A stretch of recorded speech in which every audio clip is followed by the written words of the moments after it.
You're flying over the Sahara Desert in a small, light aircraft when you spot something truly weird.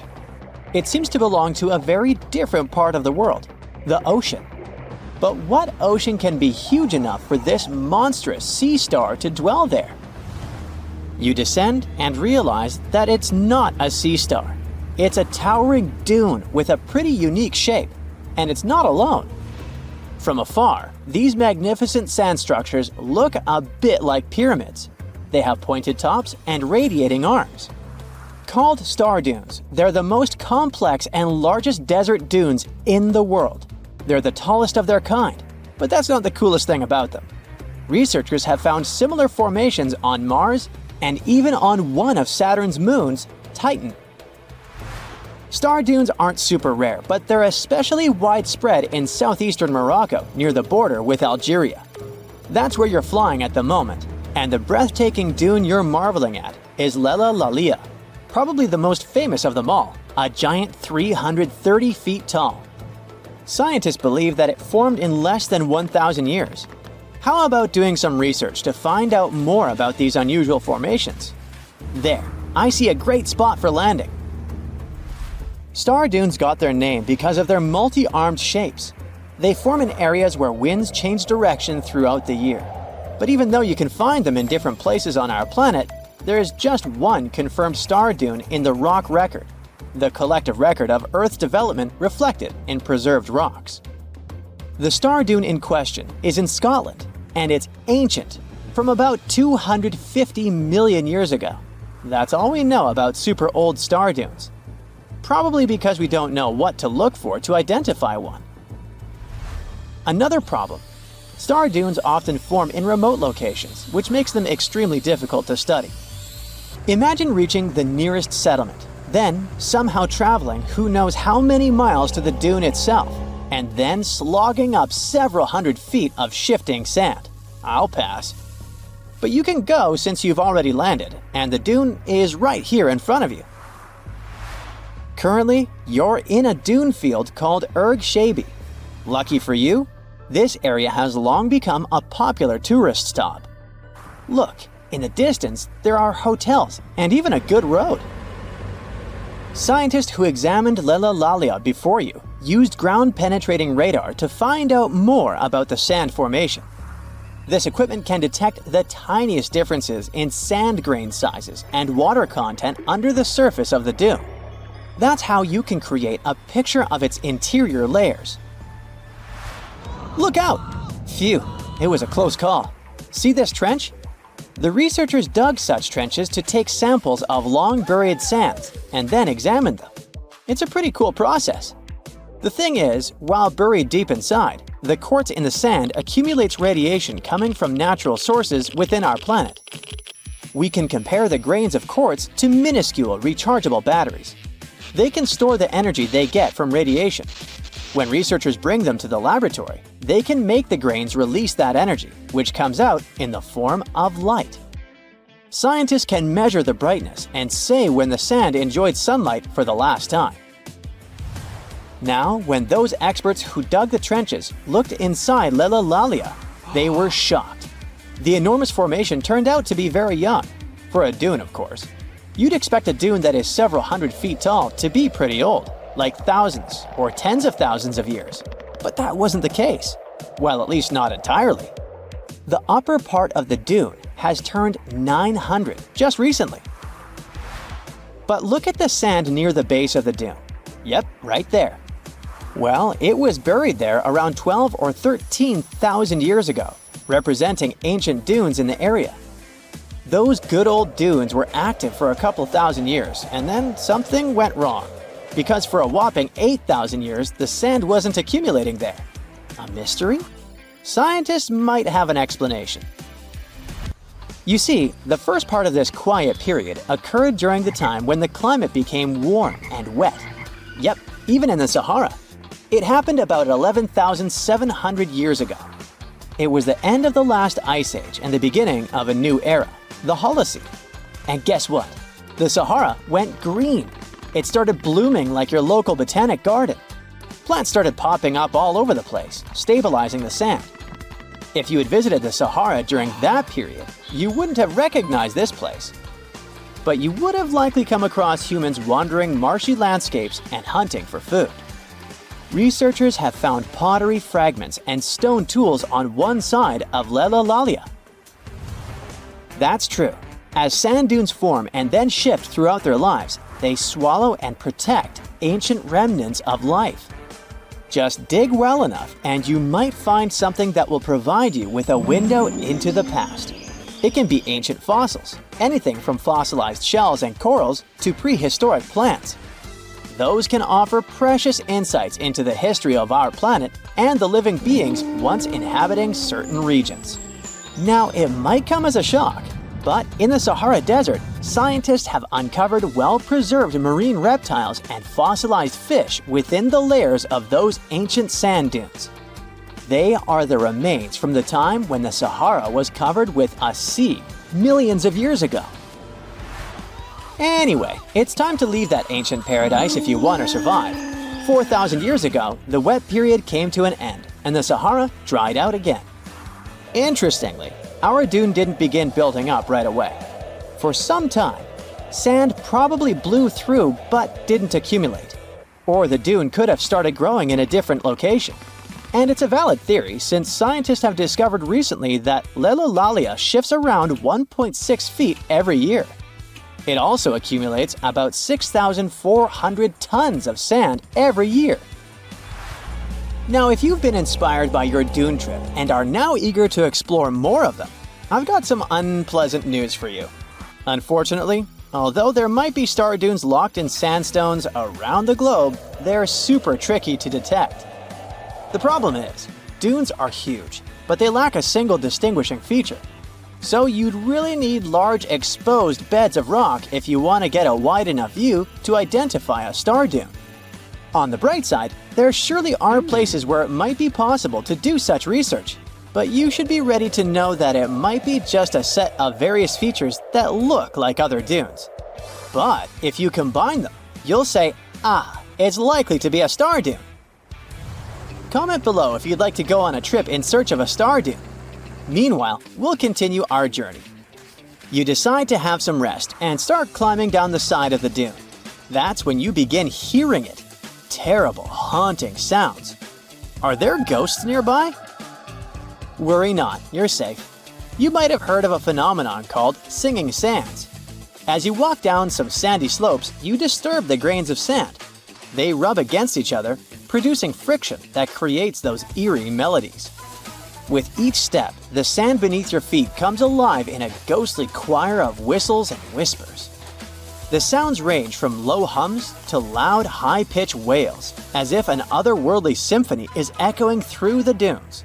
But of course, scientists have their own very practical explanation, attributing this phenomenon to the right atmospheric conditions combined with the unique size, shape, and moisture content of the grains. Now you've almost made it all the way to the bottom of the dune, but beware of slip faces. When a sand dune reaches a certain steepness, it develops a slope. That's the very slip face I was talking about. This slope is usually on the leeward side of the dune and sheltered from the prevailing wind. Sand grains start accumulating on the windward side, slowly creeping along the dune's gentle slope. At one point, they reach the top. Gravity takes over and they start sliding down, triggering a cascading effect. It looks like a miniature sand avalanche, and I wouldn't want to end up in its way. We've all heard of the Sahara. Sure you have. It's the largest hot desert on the planet. A sea of sand covering an area larger than the contiguous United States. But have you ever wondered what lies beneath the sand dunes? To answer this question, we must travel deep into the past of our blue planet. Up until some 6,000 years ago, the Sahara was grassland. Humans were around at this time, not me, spreading agriculture around the planet. In the north of Africa, the color green dominated. Plenty of rainfall meant that there were lakes, rivers, pastures, and even forests. A completely different image of the Sahara from the barren landscape of today. But then, the climate started to shift. The region became parched, and the vegetation started disappearing. The wind did the rest. It took away the fine sediment after there were no plant roots to hold the ground together. Give it a couple thousands of years and you get a familiar image of the Sahara: sand and rocks stretching as far as the eye can see. But when it comes to volume, only a quarter of the Sahara is actually sand. The yellow sands of the Sahara are just one part of the story. The desert has many other features, such as gravel plains, salt flats, and plateaus. Makes you think if we understand the word desert correctly. For people who study such terrains, geologists, there is only one condition for defining a desert: precipitation. If an area gets little or no rain, then it's considered a desert. The Sahara certainly fits the bill. Its average annual rainfall is just 3 inches.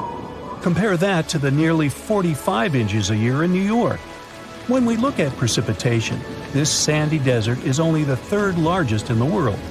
Number 1 and 2 are Antarctica and the Arctic. They are larger than the Sahara by millions of square miles. It sounds odd, but there is more than one type of desert. The first two are polar deserts, while the Sahara is a subtropical desert. But the difference in air temperature are staggering. In Antarctica's interior, temperatures plummet to minus 76 degrees Fahrenheit. Compare that to the highest temperature on record in the Sahara of 136 degrees Fahrenheit. But this desert has a cool side. At night, the temperature is roughly the same as the average yearly temperature in Denmark. This hot and cold roller coaster makes it hard to choose the right outfit when venturing into the Sahara. And what about the sand? How deep is it actually?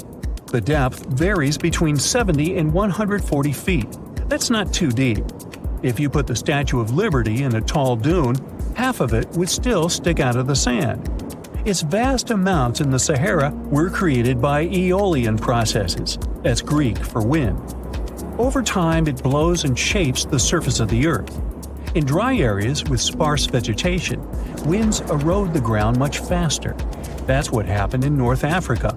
Under all that sand is the bedrock and cracked clay. If you started digging, you would find the same everywhere on the planet, with one important difference. There is some type of soil covering the bedrock. This is not the case in the Sahara. Because of the arid climate and a lack of vegetation, sand covers the ground below. Over the course of thousands of years, a lot of interesting finds ended up in the desert sand. For example, there are petrified tree trunks. These are essentially preserved prehistoric trees. They date back to the time when the region was lush green. In some places, the trees of this fossilized forest are at least 65 feet tall.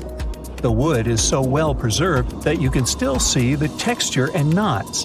There are even fossilized pine cones. In 1992, scientists found glass fragments in eastern Sahara. These canary yellow glass shards were scattered across hundreds of miles. They didn't belong to an ancient civilization, although ancient Egyptians used them to make jewelry. In fact, the breastplate of King Tut had a beautiful scarab beetle centerpiece made from this desert glass. For a long time, scientists were puzzled about the true origins of these fragments. They finally concluded that the glass was around 29 million years old. It is an impact tape. If that sounds like it has something to do with the word impact, you are correct. These rocks are formed when a meteorite hits the surface of the Earth. This generates a lot of heat. Scientists estimate that the temperature needed to melt this mineral was close to 3,000 degrees Fahrenheit. Apart from the regular fine-grained sand, we also have melted sand in the Sahara. But the desert conceals other unlikely artifacts. Shark teeth are a common find in Morocco, which sits in the western part of the Sahara. What are the fossilized teeth of these marine predators doing in the middle of the desert? This part of the world looked entirely different millions of years ago. There was a sea cutting right through what is now a desert. The Trans-Saharan Seaway ran the length of present-day Algeria and Mali. It was around 165 feet deep. That was enough for all sorts of aquatic animals to inhabit it. Large catfish, sea snakes, and of course sharks lived in the area. British archaeologists even unearthed a turtle shell in Mali in the 1980s. For centuries, there was even an entire city hidden under the desert. Timgad was a Roman outpost constructed by the Emperor Trajan around the year 100 in the current era. For various reasons, its residents abandoned it around the year 700. The sands of the Sahara soon engulfed the city. It had remained hidden for nearly 1,000 years. Then, in the 1700s, a Scottish explorer started digging out the city. His team first uncovered a sandstone triumphal arch 40 feet high, similar to the ones we can see in Rome and Paris today. An amphitheater soon popped out of the sand, and it was followed by well-preserved statues of Roman emperors. The Scotsman's find was so impressive that no one believed him at first. It took 2 more centuries for archaeologists to fully excavate the city during the 1950s. The site covers a surface as large as 10 polo fields. The ruins reveal the full mastery of Roman city planning. All the streets meet at a right angle in what is known as an orthogonal grid. You can find the same layout in modern cities such as New York. Historians estimate that during its heyday, 10,000 people called Timgad home. Different nationalities lived here, from Romans to people of African descent. Today, more than 2.5 million people live in and around the Sahara. They are spread across 11 countries in total, and their living space is growing. The desert is 10% larger than it was just a century ago. This process doesn't involve sand pouring out of the Sahara. The ecosystems on the edges of the desert simply change over time. The wind blows the soil away and vegetation dwindles, the perfect conditions for the formation of a desert landscape. These changes are happening in the Sahel, a region south of the Sahara Desert.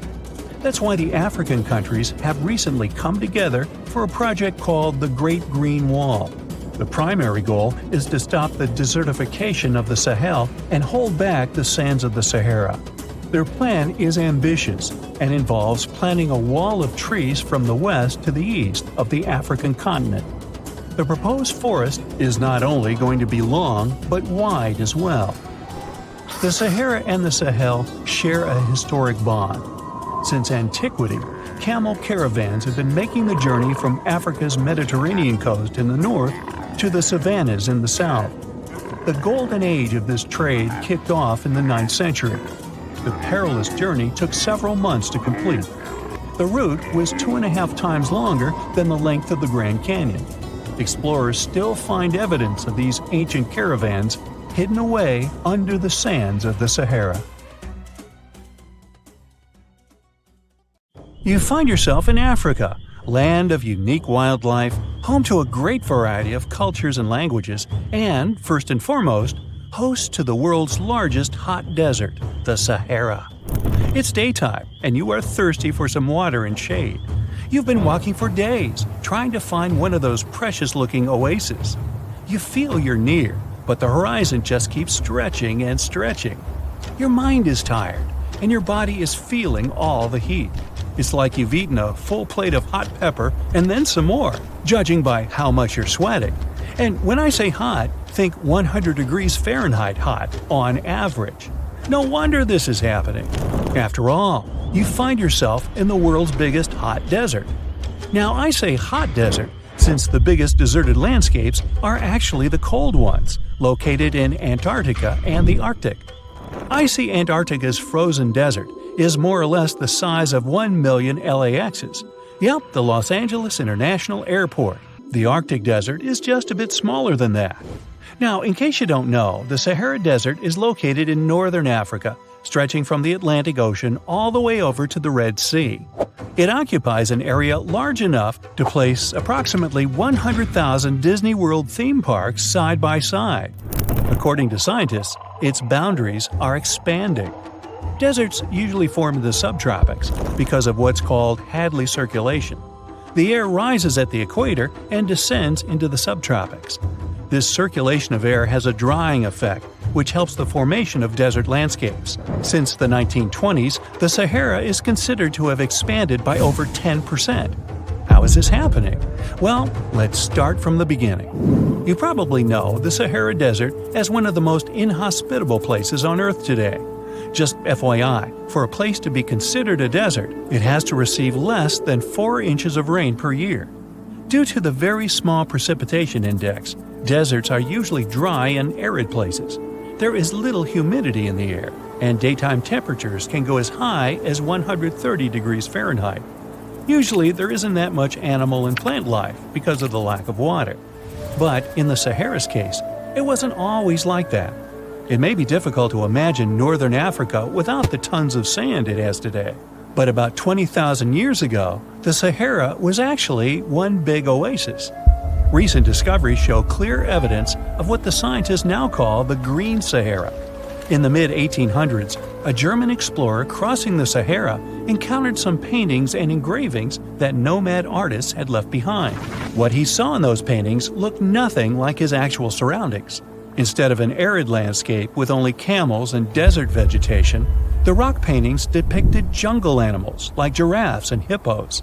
There were even images of livestock and grazing animals such as cattle and sheep, something that seems impossible for modern-day Sahara. Artists usually draw what they see around them, so this finding really intrigued the German explorer. The drawings were so detailed that the artists must have had close contact with those animals. You can find this rock art spread out in the northern part of the African continent, from western Sahara to Saudi Arabia. Geologists soon took a keen interest in this and found the first clues to what this could mean. They have been able to confirm that, in fact, northern Africa was once much wetter. They found evidence from nearby deep-sea sediment off the coast of Mauritania. Sampled cores of underwater sand and mud, known as Saharan dust flux, show geologists that, indeed, a green Sahara was possible. The more dust is blowing off of the desert and into the bottom of the ocean, the drier the climate in the region. The sediment cores show that there was much less dust, only half as much, coming off northern Africa during the humid period. This period has to do with Earth's natural cycles. Normally, the Earth rotates at a tilt of 23.5 degrees, but this angle is not consistent and changes over time. Earth's tilt is responsible for the amount of sunlight each hemisphere receives. It affects several ecosystem functions on the planet. During the time of the Green Sahara, the Earth received between 4 and 8% more sunlight than it does today. So, when the Earth tilted about 20,000 years ago, the northern hemisphere received more direct sunlight, which affected humidity levels in the region. As the northern hemisphere got warmer, this affected monsoon activity, more specifically, the West African monsoon. Monsoons are wind systems that affect a region's rainfall index and humidity levels.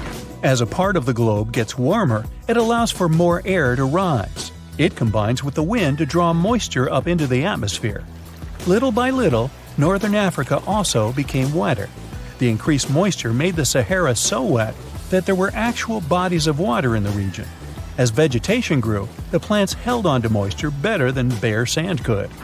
There is evidence of natural basins throughout the Sahara and lakes so big they would fit all of the U.S.'s Great Lakes inside of them. Archaeologists uncovered evidence of vibrant societies in what are now arid areas. It looks like ancient cultures were able to take full advantage of the African humid period. According to researchers, the human population peaked across the Sahara about 9,000 years ago. There are traces of fireplaces, hunting tools, fish hooks, and even mounds of fish bones. Records show that there have been over 230 green periods over the span of 8 million years. Solar radiation is always changing due to natural orbital cycles. That's why Earth will most certainly see another green Sahara moment. It might be thousands of years from now, but it will happen.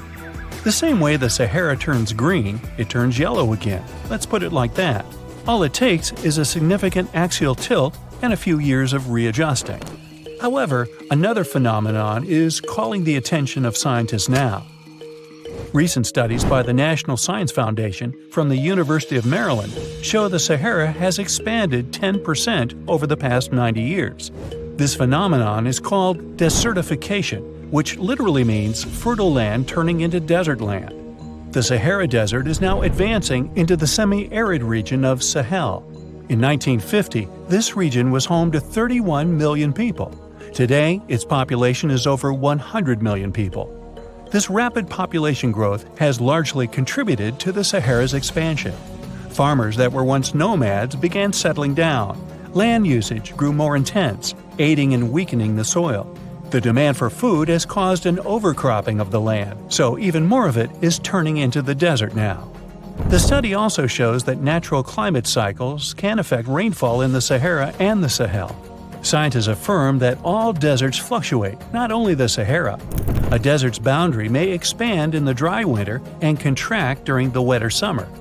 South of the Sahara lies the Chad Basin. It is a natural body of water that now serves as an indicator of the Sahara's expansion. The Chad Basin is located in the region where the Sahara is advancing southward. An atmospheric and ocean expert from the University of Maryland explains that rainfall has reduced greatly in the entire region. Due to reduced rainfalls, there is less water across the entire basin, and even Chad Lake is drying out. Just like the Sahara, the Atacama Desert in Chile, deemed the world's driest, is also expanding. It is located north of the city of Santiago, and its southern border is expanding toward the Chilean capital. Because the climate is getting drier and drier here, the city of Santiago risks turning into an arid or semi-arid region itself. The once fertile valleys of local rivers that lived on agriculture and livestock for many generations are losing their revenues as Chilean land is turning into a desert. Since 2010, Santiago has received only a third of its annual rainfall. Outside of the city, farmers are digging holes in search of blue gold, or simply put, water. The situation here is very similar to that of Sahel. So tell me this, were you as surprised as I was to find out what has been happening in the Sahara region? Feel free to share in the comments below.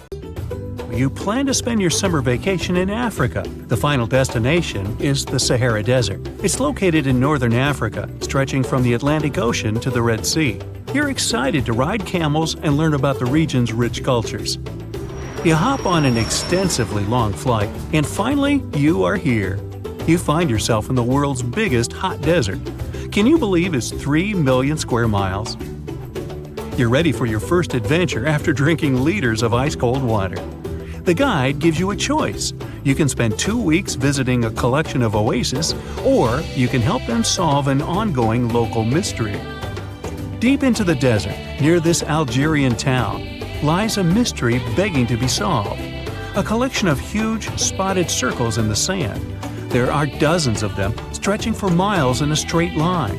The circles were first identified via Google Earth images several years ago. People have debated them for years, but no one seems to know the answer. The strange thing is that they are so many miles away from any towns, roads, or human activity. The quickest way to discover the truth behind the circles is asking questions. You grab your notebook and set out to talk to locals. Everyone is helpful in this scenario: geographers, anthropologists, elders, and historians. The first person you talk to is a map expert. You need to understand if those circles were authentic or a satellite glitch. You end up interviewing the people who take Google Earth satellite pictures. The circles are really there. They appear in multiple pictures from many years. Then, let's understand why they are there in the first place. After 2 days of interviews, you have your first lead. The circles could be the result of oil activity. Experts explained why this would make sense. Algeria is a rich area for natural resources, so this would be a sensible guess. Usually, to find out if there is anything worth extracting, companies would undertake seismic surveys. Seismic surveys are a way of analyzing the Earth's surface by sending shock waves into the ground.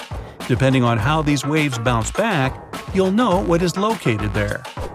A special vehicle could have marked the soil that way. So, did we unravel the mystery? Not quite so. As you know, the Sahara Desert is one of the driest areas on the planet. The average high temperatures in summer are over 104 degrees Fahrenheit. To survive there, people need to find ways of accessing water. So, these circles could be a kind of ruin or leftovers from ancient water wells. Again, I'd say this is a sensible guess. Ready for some fact-checking? Some anthropologists agree that these circles could be ancient fogueras. Foguera is the name of a 2,500-year-old style of irrigation system, usually found in northern Africa. It is also known as a kanat in other places in northern Africa. Locals would dig a deep well at an elevated point, deep enough to tap into underground water. They would then dig parallel shafts at regular distances. Then they would dig an underground channel that connected the city to the well. Solely with the help of gravity, water would run from the well to the city. This traditional technology provided water for crops, livestock, and humans. Now, let's say these wells made human-made oases possible. Even the closest municipality name was an indication that this could be true. The name Fogaret Esaoya is actually named after Fogares, these ancient wells. Now, this lead was proving to be very accurate. You decide to travel over there to see for yourself. You take a local bus, sit back, and enjoy the ride. The landscape in northern Algeria is filled with ancient-looking towns. You even see ruins of wells along the way, on the outskirts of smaller cities. Opening Google's satellite images, you can see the Kanat's markings on the ground, a series of holes running down several miles. But as soon as you arrive, you find out you were wrong. Dale Lightfoot, one of the world's leading experts on Kanats, said that the circles were definitely not Kanats. Even the satellite images confirm this difference. Uh-oh, we were so close! Apparently, Kanats or Fogares would not run down a straight line. They wouldn't be shaped like circles. Another clue that this wasn't the case was that there were no towns at the end. The circles were really far away from any human activity, and Kanats were explicitly built to provide water for human settlements. Well, it sure was a good try. You almost gave up on this mystery when you decided to take one more field trip. It was days of preparation, pick up cars, food, equipment, all so that the mystery of the Sahara Circles could be unraveled. On the first day, you drove over 99 miles into the desert. You were always curious to see what this part of the world looked like. Over there, you see nothing but mustard yellow dunes. The night sky is pretty decent though. You can see the entire Milky Way with your own eyes. You set up camp and sleep under a canopy of stars. The next day, tension grows. There's no cell reception. Oh dear. But thankfully, you added the coordinates of the circles to your Google map. And surprise, the offline mode works out there. You follow the coordinates, but it leads you astray. You start to get nervous, thinking this was all in vain. But you and the team get into the car and drive a few more miles past the coordinates on your phone. After a very bumpy ride, you can't believe your eyes. There it is, an enormous crater dug on the sand, surrounded by 12 smaller holes. From up high, it looks like a clock, without the pointers, of course. On the ground, they're very faint, so faint you almost miss them. Searching the area, you notice all the holes had something similar, metal wires, thin wires that you can pull from the ground. They're buried deep, so you start digging. An object starts to reveal itself. Uh-oh, it looks like old dynamite. This certainly surprises you. Better stop digging to avoid any accidents. At the end of the survey, you feel satisfied, but still curious. What could all this dynamite mean? And who put it there? What comes next is the turning point of your adventure. Walking back to the car, you see something shining on the ground. You approach the item with curiosity. It's round and rusty and looks like a sardine can? What's that doing here? Could this give you more clues about the circle's mystery? Just in case, you pick it up and put it in the car. Back in the city, the puzzle pieces start to reveal the story behind the Sahara Circles. You bring photos and the sardine can and show them to local experts. They analyze your material and give you an intriguing verdict. As it turns out, guess number 1 was the closest one to the truth. So, what happened to the first guess? Why do we need to keep digging deeper? Well, because it was only half right. The Sahara Circles are not a historical footprint of seismic surveying. Back when the circles were made, this technology didn't even exist. But they sure are related to oil exploration. The dynamite-filled holes were an old method for oil searching. The circles are the leftovers of surveyors looking for resources underground. And the sardine cans?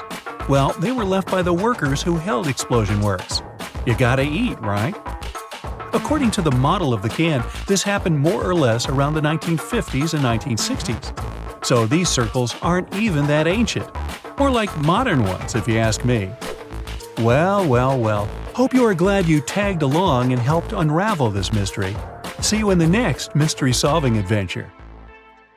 AI can drive a car, design trendy clothes, give you emotional support, and it looks like it can also help us find answers to centuries-long mysteries.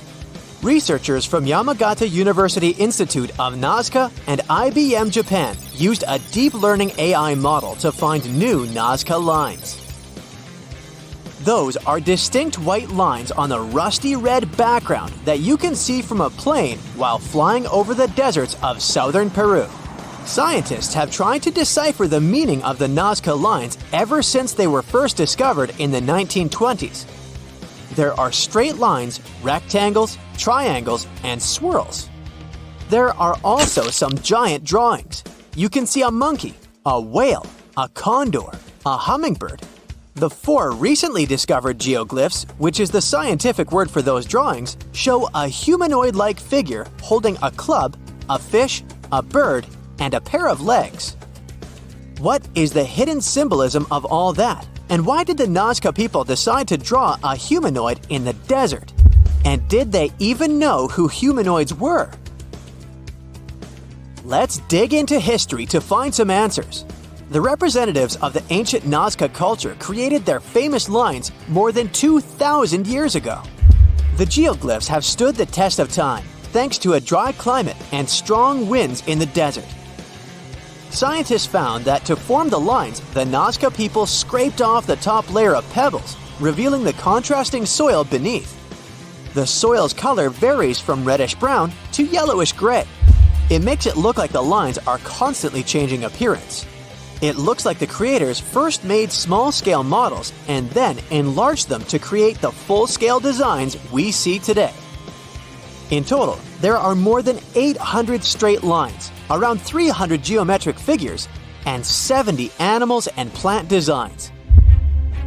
You can find the first mention of the lines in the 16th century Chronicle of Peru, where they were first described as trail markers in the desert.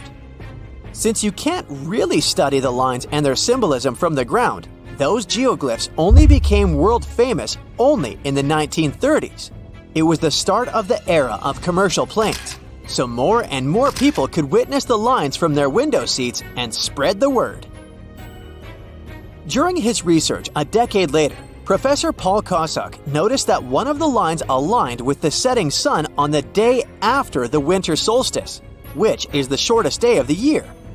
He supposed that the lines had some astronomical significance. German researcher Maria Reiche, who got the nickname the Lady of the Lines, supported the theory that the geoglyphs served as a calendar and some sort of astronomical purposes. She spent 40 years studying the lines and literally swept them inch by inch. She also moved into a small house close to the lines to protect them from unwanted visitors. And that's how the Nazca Lines mystery was solved. Just kidding. In the 1970s, American researchers began to question astronomical theory. In a region like Nazca, one of the driest places on Earth with only around 20 minutes of rain per year, water is a real treasure. So the straight lines and trapezoids could have something to do with it. They could have been an ancient version of Google Maps, pointing at locations for rituals that the local people organized to get some water and help their crops grow. The images of animals in the Andes region are also related to water. Spiders are thought to be a sign of rain. Hummingbirds symbolize fertility, and monkeys living in the Amazon mean an abundance of water. That could explain the choice of symbols in the desert, but there's no strong proof to support this theory. So the work on explaining the meaning of those mysterious geoglyphs is going on.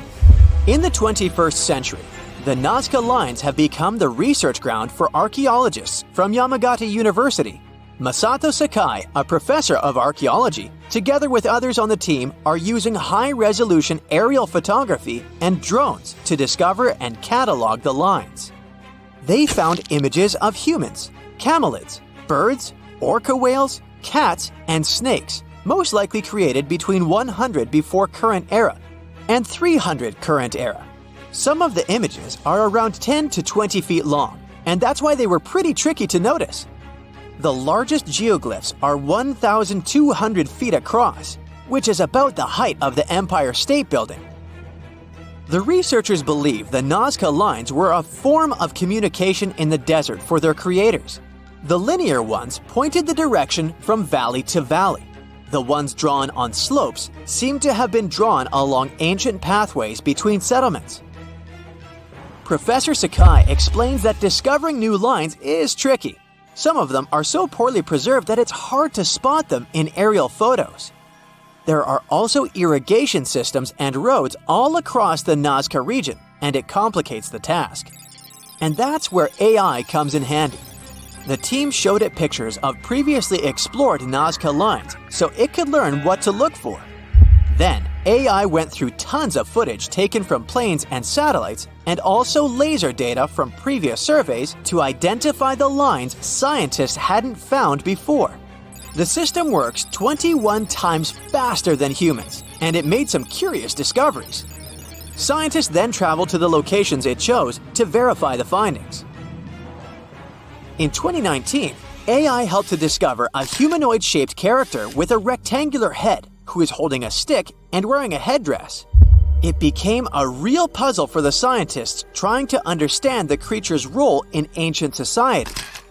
The little guy is neighbors with another famous geoglyph. It's a hermit, which is a subgroup of hummingbirds that lives in the forested regions of northern and eastern Peru. The largest of the recently found geoglyphs is a pair of legs. It's more than 250 feet across, about 4/5 as tall as Big Ben. Could be an homage to some ancient supermodel. The fish and the bird are around 4 times smaller. Why they are where they are is still a mystery.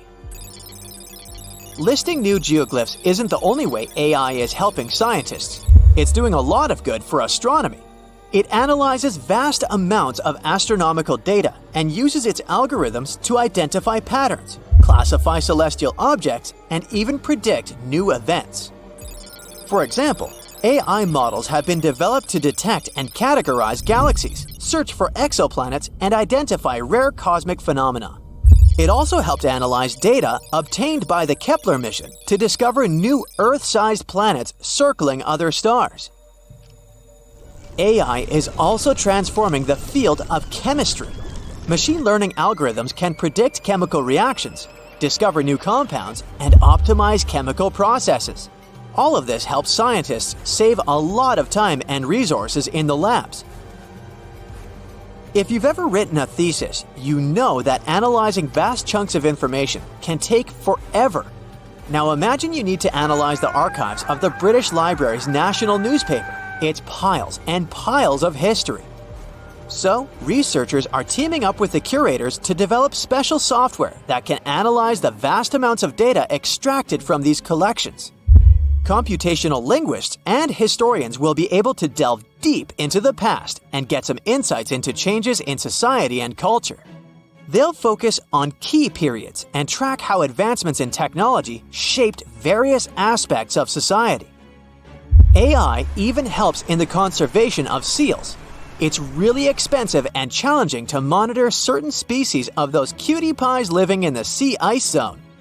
Using high-resolution satellites, researchers can now identify the seals in photos, which already helps. But manually counting seals across huge areas of ice is like putting together a jigsaw puzzle of a blue sky consisting of 1 million pieces. It takes a lot of patience, and different analysts come up with different results. Machine learning algorithms can be trained to recognize and distinguish seals in satellite imagery and count them automatically. Researchers can then use this accurate data to monitor seal populations over time and study their behavior and habitat more effectively. Endless hot deserts seem lifeless at first glance. But among these sands, you can meet dangerous and sometimes creepy creatures. Some of them can only cause health problems, but some can stay in your memory forever. Let's get to know them, starting with dangerous ones and finishing with real nightmares. So, you're walking through a desert and see a big teddy bear with open hands. You understand that it's probably a mirage, but still, you come closer. You were right. It's not a plush toy, but a giant cactus. There's something strange about it. Thanks to some strange fluff, the branches resemble the arms of a teddy bear. However, this is not fluff, but thousands of thin needles, and they are the reason you shouldn't come closer. The cactus is called the jumping cholla, or teddy bear cholla. It grows in the desert areas of Arizona and in the northern part of Mexico. Don't worry, this cactus won't attack you, but it will cling to your skin or clothes if you touch it. Such a fur coat protects the cactus from animals, creates shade, and saves it from heat. The lateral branches are the most important parts of the plant as they carry out photosynthesis and accumulate a large amount of moisture inside. So, despite all the danger, the cactus can be helpful for desert wanderers. And the danger here is needles. If you look closer at them, you will see they have the shape of hooks. One touch, and hundreds of thorns are already in your finger. It's pretty difficult to get rid of them, and the needles cause unpleasant, painful sensations. But the coolest thing about this cactus is the way it reproduces. The plant clones itself in a new place. When animals and people pass the jumping cholla and touch it, the cactus gives them a small piece of itself, along with the needles. As soon as you throw this piece to the ground, it takes root and starts growing. The degree of danger is rising. The next monster from the desert is running toward us, and that is an ostrich. Many think these animals are cowards hiding their heads in the sand. You will most likely change your mind if you're unlucky enough to meet one. Usually, ostriches are not aggressive, but you should run if you come closer to their nest. On the other hand, you won't be able to do that because ostriches move at a speed of 43 miles per hour. You need a car to get away from them. They run and hit their enemy with their chests. There have been cases when ostriches attacked vans and caused significant damage to them. But the main danger these birds present is their powerful legs with sharp claws. They can deliver strong blows with them and even beat a prone opponent. So yes, if you see an ostrich in the distance, go the other way. This small spotted lizard lives underground almost all the time in the arid deserts of the southwestern US and northwestern Mexico. Sometimes, it goes outside to find lunch. It only seems cute, but in fact, it's a dangerous Gila monster. Its thick skin protects the reptile from hawks, coyotes, and other predators. But its main protection is its venom. Snakes and spiders inject their toxins using long, needle-like fangs. The Gila monster clamps down and chews the prey to spread the venom. And when it bites a person, it can keep its jaws closed for a long time. Getting rid of the animal is a tricky feat. People who have experienced the effects of the venom say it feels as if hot magma passes through the veins. Despite this, the lizard turned out to be useful for science. Doctors used its venom to create medicines for diabetes and obesity. The time has come. Now you're about to meet one of the creepiest creatures living in the desert. Be quiet and listen to the silence. Stand still. There's no one around. Suddenly, you hear some hissing coming from below. You lower your head and see it. A big yellow spider the size of a human palm with strong jaws and long legs hides in the shadow of your body. In horror, you run away from this monster, but it goes after you. It isn't easy to do it in this situation, but try to calm down. The creature isn't interested in you. It wants only your shadow to hide from the scorching sun. Anyway, it's better not to touch it. The powerful jaws of the camel spider can cause unpleasant sensations, to put it mildly. And, by the way, this creature isn't really a spider. Yeah, it belongs to the class of arachnids, but it's a separate species, Salpagid. It likes to bite. It's fearless and pretty aggressive. The spider preys on insects, lizards, rodents, and small birds. It can also move at a speed of 10 miles per hour. For their small size, This is very fast. You need to be a professional athlete to run away from it.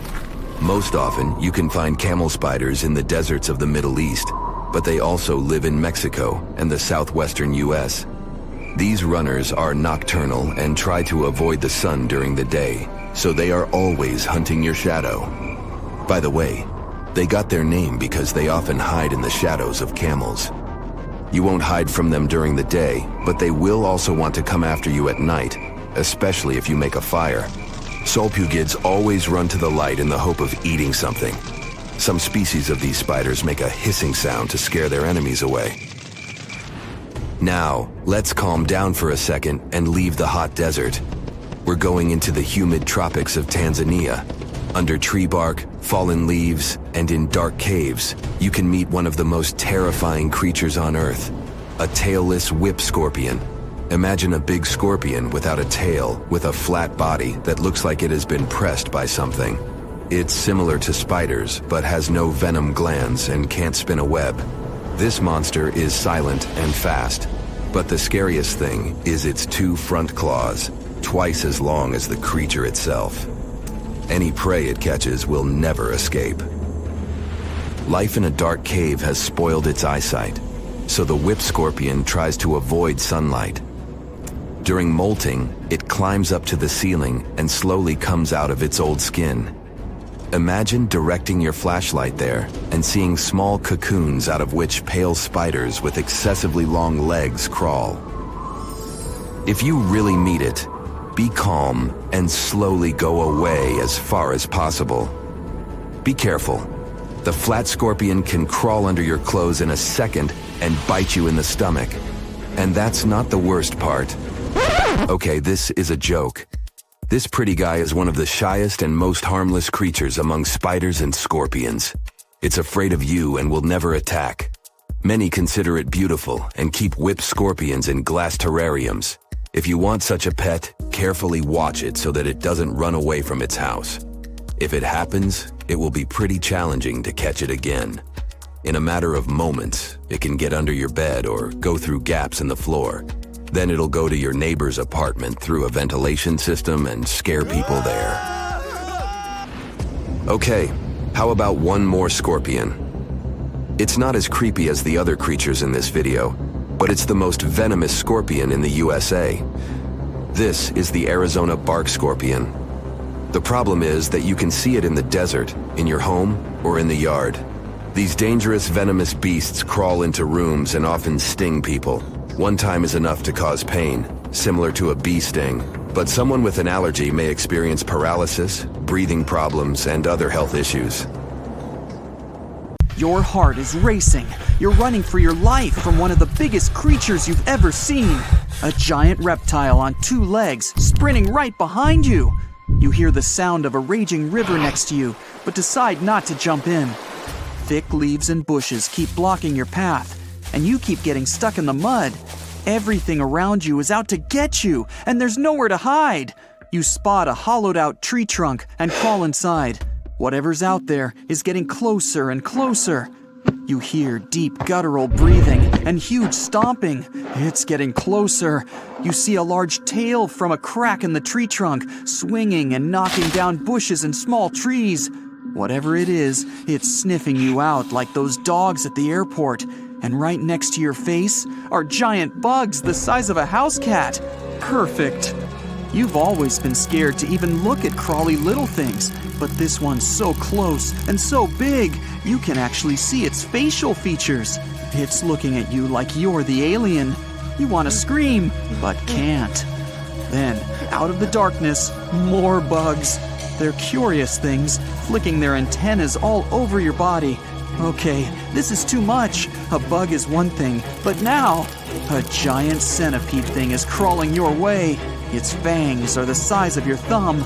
You dart out of the tree trunk and come face to face with a giant monster.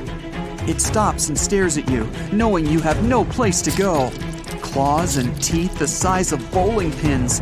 That's enough to keep you up at night. It's getting ready to charge right at you. Welcome to the most dangerous period and area in history for a human, the mid-Cretaceous Sahara. This place was thriving around 100 million years ago in what would now be North Africa. Back then, the continents were all arranged differently, and the weather was wild. Extreme storms were pretty common, and temperatures would rise and fall like a Mexican wave at a soccer stadium. Then, sea levels started to rise. Water flooded the Kem region, an area between modern-day Algeria and Morocco. Over the next millions of years, asteroids, volcanic eruptions, and other natural disasters wiped out everything else. Bye-bye, dinosaurs. Thanks for playing. You probably think of the Sahara as one of the most inhospitable places on Earth, but back when it had trees and rivers, it was even more dangerous. The famous River of Giants was a huge river system that stretched from modern-day Egypt all the way to Morocco. The land was flat and not much vegetation grew there, but it was enough for life to exist. Frightening, scary life. That creature you're staring at, it's a giant, scary-looking theropod, and it's out to get you. Imagine a T-Rex-like dinosaur that's more than 32 feet tall and has an epic jawline. Scary stuff. They were the top dogs in the food chain back then. And that's why this place and period in history was so unique. The entire area had an incredible imbalance between hungry dinos and poor little dino snacks. There wasn't enough food to go around. Scientists were never able to find much evidence of herbivores. That means it might have been a royal rumble of carnivorous creatures waiting to pounce on each other at any moment. So, after a while of having a stare-down contest with a giant theropod, a shadow creeps up on you from behind. You're too scared to turn around, but the growling is louder than anything you've ever heard. It shakes you to the core.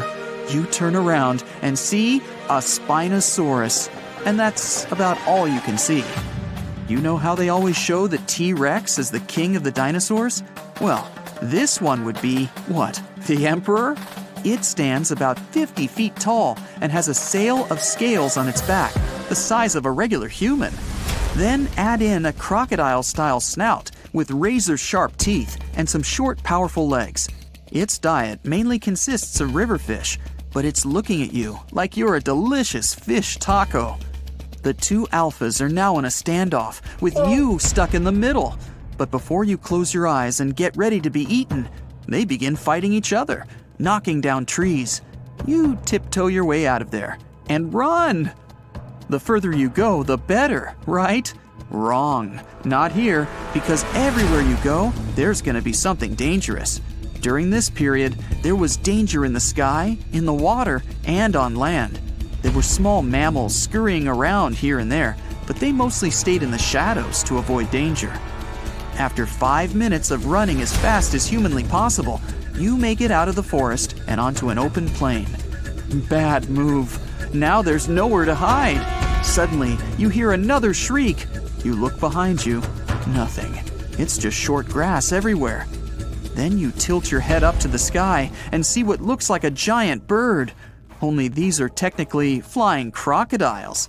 There were plenty of huge pterosaurs that ruled the skies. Alanqua saharica was a flying reptile that may have eaten fish in the river. Those fish must have been tasty. It had a huge wingspan and long, slender jaws. Oh, and it was the size of a small bus. This one found you and is racing down to catch you. You run for your life, again. And this time, there's no place to hide. Suddenly, you feel talons grasping onto you and you're lifted off the ground. You soar up. If you weren't scared out of your mind, you might have noticed how beautiful the giant river channels below you are. The Alanqua maneuvers like a fighter jet, headed for the mountains, dodging all obstacles. You see a large nest with some mini beasts in it. They're hungry and as large as you. Not a great combination. You try to break free, but it's impossible. The creature drops you in the middle of the nest and flies off. You try to cover yourself, but the little ones keep pecking away. It's only a matter of time before it's too late. You look down below you and see the river. You can't tell how deep it is, but it's got a really strong current. You're out of options. You dive into the raging river and get dragged along with the current. Safe for now, ish. Imagine it's 2021. You're walking along one of the hottest and driest places on Earth, the middle of the Sahara Desert, only to find fossils of oversized fish. They ranged from bite size to bus size. Even freshwater sharks lived there. These weren't your average little fishies. Judging by their teeth, those guys meant business. You might even find a giant sea turtle swimming around. Okay, back to your wacky adventure. Luckily, you wash up on a safe sandy part of the river where you're able to relax. You drink some river water and try to find a safe place to make camp. Every noise you hear makes you jump. You sit down and try to enjoy the calmness of ancient Earth. Just when you feel you can finally catch your breath, you see a Spinosaurus walking along the river on the prowl. You run off and hide under a bush. It passes you by. You're safe. Or not. It turns, shakes the bushes, and sees you. Just then, a large boom scares it away. It's the sound of you jolting awake. You turn on the light and see your cat staring at you. Those dinosaurs seem so real, probably because of that documentary you were watching right before bed. The entire mid-Cretaceous ecosystem depended on rivers for daily life. Just like all ancient civilizations, rivers were essential for the creatures of the time. And very recently, scientists discovered a new species of snakes that went extinct back then, with no known descendants. To understand these ancient ecosystems, it's important to know a lot about fossils. You might find two different fossils side by side, but those animals might have lived millions of years apart. Psst, run! Really, it's not safe out there. There's a saber-toothed tiger lurking around. You better be careful. What are you doing? Don't peek. Okay, just one little peek. How's this possible, you ask? That's because you're in virtual reality, of course. These cool but very dangerous-looking big cats were alive during the last ice age. What if they decided to show up at your doorstep out of nowhere? Knock knock, a saber-toothed tiger is waiting for you to buy its cookies.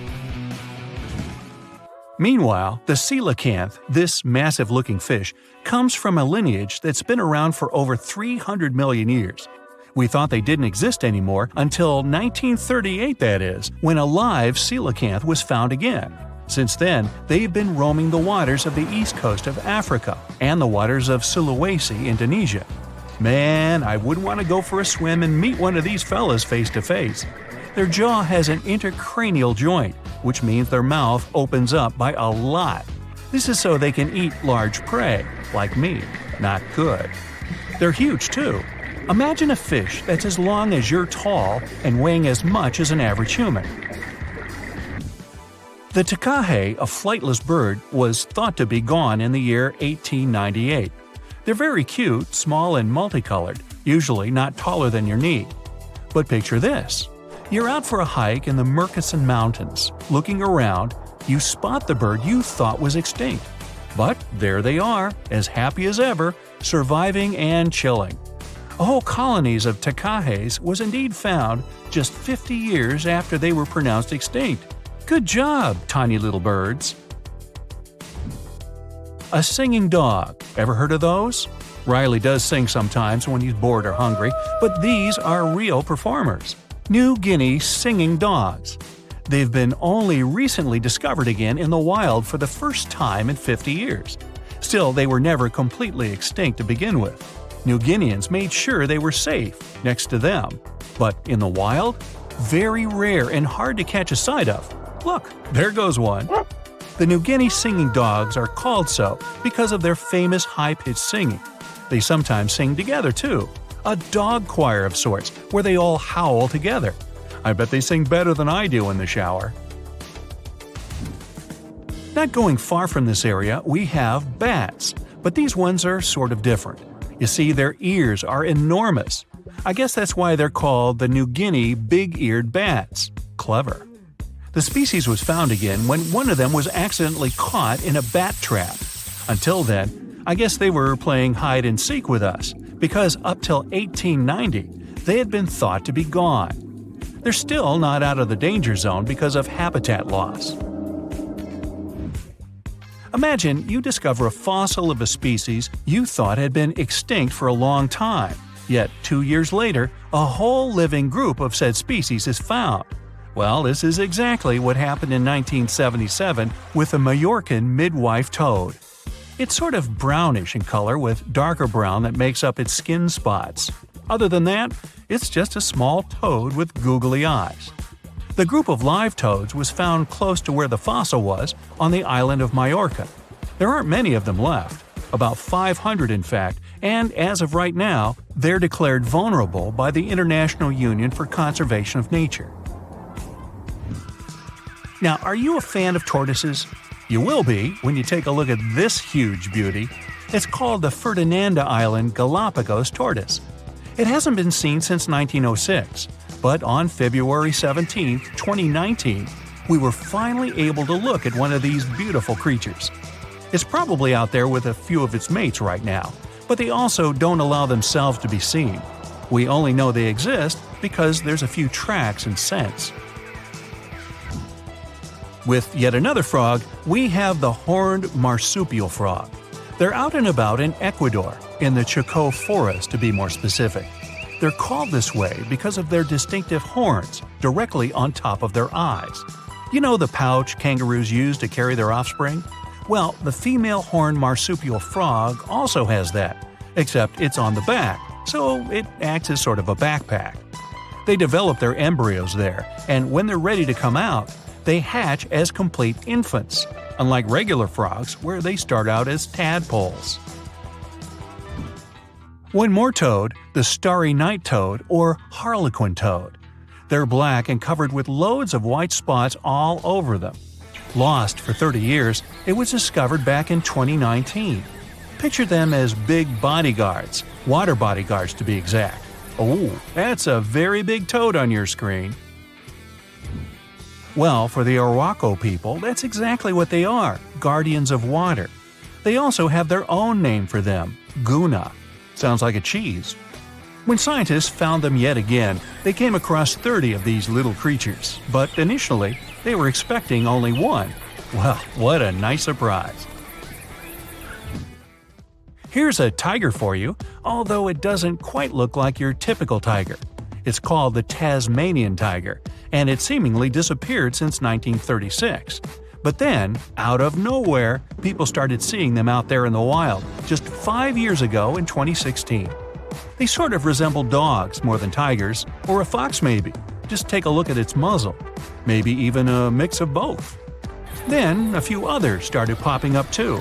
And if you happen to think you're seeing one right in front of you, but you're not quite sure, check if they've got stripes on their back. They're definitely out there, but still technically marked as extinct by the IUCN. Okay, picture a horse that looks straight out of a movie scene. Tiny, gorgeous fur, very well behaved. It's tiny, but it's not a pony. It's a Caspian horse. They have an interesting backstory to them. They were discovered by Louise Leyland, who got married to an aristocrat in 1957. Having moved to Tehran, Iran, she didn't quite like how the horses behaved there, so she took matters into her own hands. She took a few people with her, and off they went to the Caspian Sea mountain. And in there, they found 3 of these beautiful tiny little horses. Well, that's how the story goes. Coming up next, a possum that was found in an unexpected place. Guess where? You have 3 options to pick from: hiding in a ski resort, in the Australian outback, or in someone's apartment in the bathroom. Which one do you choose? You have 3 seconds. The right answer is a ski resort. Yes, this possum is called the mountain pygmy possum, and it's originating from Australia. So far, there are 3 different living populations of this tiny possum, but it was believed to be extinct until just 1966. There are fewer than 100 of them, so the IUCN has marked them as critically endangered. Also from Australia is the night parrot, an absolute delight to birdwatchers. Very beautiful, yet mysterious. These little fellas live in very remote areas. You can probably count on the fingers of your hand how many times these birds have been seen since they were found again in 1979. That's how rare they are. Have you ever seen a pygmy tarsier? Neither have I. It was only in 2008 that 3 of them were caught. Scientists don't really want to lose track of their movements again, so what they did was gift them with tiny little collars. This way they can live their life as happy as ever and will know they're safe. The last one I want to tell you about is the tree lobster, but as the name might mistakenly tell you, they're not really lobsters. They're just big black bugs with huge legs. Their extinction story is a sad one. In 1920, a cargo ship got stuck on Lord Howe Island, and it had rats aboard. These rats fled the ship and ran straight to land. Even though tree lobsters are bigger than most insects, they're still relatively small compared to rats. The poor things never stood a chance. Still, in 2004, life shone again for these distinct critters. A pair of Australian scientists were out and about on the island and came across 24 of them. All of them were living beneath one single shrub. Hey, if there's enough space for everyone, it's not small, it's cozy. Bottom line, it's better to be distinct than extinct. Don't you agree? Wait, don't tell me that life on Earth has bubbled for about 3.5 billion years, and the biggest creature we got is the blue whale? I mean, not bad, but that doesn't sound nearly as fun as those cool giant creatures you get to see in movies. Yeah, you recognize the iconic roar here. It appeared on TV, in comic books, in video games, and in cinema. I mean, come on. It even got its own star on the Hollywood Walk of Fame on its 50th birthday. So, what would it take to get good old Godzilla from the TV screen to our streets? And we're talking about the beast that's really gigantic. In the original film from 1954, Godzilla was thought to be 164 feet tall. This was the perfect height for the monster to just peer over the biggest buildings in Tokyo at the time. But as further movies came, Godzilla became bigger and bigger. In theory, this would be the biggest animal that could exist and not end up crushed by the gravitational field of our planet. Even if we're talking about some tiny Godzilla of, let's say, 14,000 tons. To take the gravitational force of our planet and carry such weight, Godzilla must have some incredibly strong bones. And as an object gets bigger, its volume will actually increase faster than its surface area. Okay, wait, let's start small. So, cells are the building blocks of life, and they come in all shapes and sizes. But the thing is, cells have a problem when they try to grow too big. As they grow, their surface area, the outside, doesn't keep up with their volume, which means the inside. It's like having a big mouth but a tiny stomach. You can't digest all the food you want to eat. Why haven't I learned that already? Especially when I open my fridge for a midnight snack. So, if cells get too big, they can't get enough nutrients in and waste out fast enough. It would be like living in a very big house, but with just one tiny door to go in and out. Plus, that's not their only problem. Cells also need to be able to divide and replicate, and this task gets tricky as they get bigger. They need this thing called microtubules for that. It's sort of like a skeleton that gives them structure. But don't worry, evolution is a foxy little thing. There are some cells out there, like a specific type of invasive algae, that have found ways to break the rules and get really big. And they don't even need to divide to do that. This algae could pass as an aquatic fern that has fronds up to 31 inches long. But what you're looking at is just one big cell. It has multiple nuclei, though, which are like the control centers of cells. Plus, there are even some bacteria that are living in a symbiotic relationship with the organism, which means they help each other out when necessary. It's like having a bunch of different rooms inside one big house, with some roommates living there that help around from time to time. Then there's a monster algae known as the sailor's eyeball, which is like a giant ball of green slime. It can grow up to 2 inches in diameter, but is also considered to be just a single cell. My personal favorite would be this one. Again, we're talking about a single cell, but check out its stem and cap. It looks like a tiny little umbrella. It can grow up to 4 inches tall, which is definitely not bad for a single cell. Most cells are too small to see with the naked eye, but these fellas don't hesitate to break the rules. Now, when it comes to animals getting really big, there's a limit to their size. It's like trying to build a really tall tower. Eventually, it'll become too heavy and the base won't be able to support the weight anymore. Similarly, when an animal gets really big, its bones and muscles have to evolve to support all that weight, and it becomes more and more difficult to do so. In one of the movies, Godzilla was 390 feet tall. At that size, it would be really difficult for its heart to pump blood to its brain. And if it was a reptile, Godzilla would need to spend all of its time lying in the sun to stay warm. So we'd have to hide in the shadows, hoping some bigger animals that live in warm areas could keep it full. If Godzilla was a mammal, though, it would generate too much body heat and end up cooking itself. The biggest land animals we know of were sauropods, a type of dinosaur with a really long neck and tail. They could grow up to 131 feet long and weigh up to 70 tons, which could be as heavy as 10 elephants. Evolution was pretty efficient when it had to come up with its body plan. Sauropods ate plants. They had a smart way of eating that allowed them to stay in one spot and still find enough food. They could move their long necks around to reach plants, so they didn't have to walk around too much or waste too much energy. Yeah, my kind of folks. That's impressive, but let's get realistic. Not many giant animals are happy to eat salad for dinner. If you had a giant beast such as Godzilla, you can expect it to go after its prey. And that becomes too hard for its body to support all that weight and perform all the necessary activities. The largest meat-eating dinosaurs were still pretty big, but not as big as the sauropods.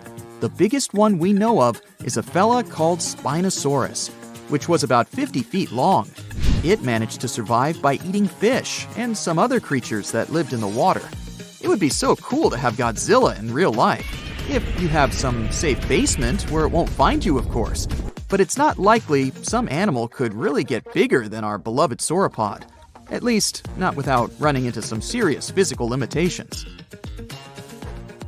And have you ever wondered how big a plant could get? It turns out some trees have already reached amazing heights, such as the General Sherman, the largest living tree on the planet. It's more than 275 feet tall and has nearly 53,000 cubic feet of wood. It's gigantic, but still a little bit smaller than the Lindsay Creek French tree, the biggest tree ever recorded. It was a coast redwood 390 feet tall and had a volume of more than 90,000 cubic feet, which is as big as some skyscrapers. But it ain't easy for plants to get big either. When they're tall, it's tricky for them to get water from the roots to the leaves. Redwoods have a couple of tricks up their sleeves, though. For example, they absorb moisture from fog through their leaves. Plus, they have a wide base that gives them more support. If we want to build taller buildings, we also need to think about the challenges plants face, like how to build a good base that will support the structure and transport water and nutrients. If we're not just looking for height, we can take a peek at other massive organisms on our home planet, such as Pando. This is a male aspen forest in Utah that covers 107 acres and is basically one giant organism.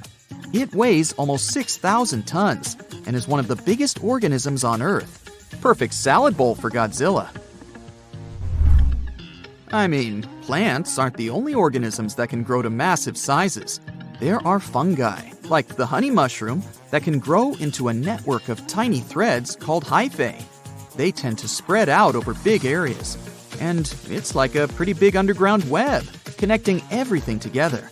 One specimen in Michigan covers 90 acres and weighs about 400 tons. Now that's a lot of mushrooms.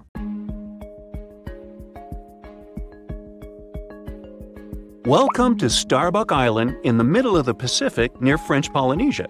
Even if the name brings to mind a strong coffee smell, you will find no frappuccino there. The island is uninhabited.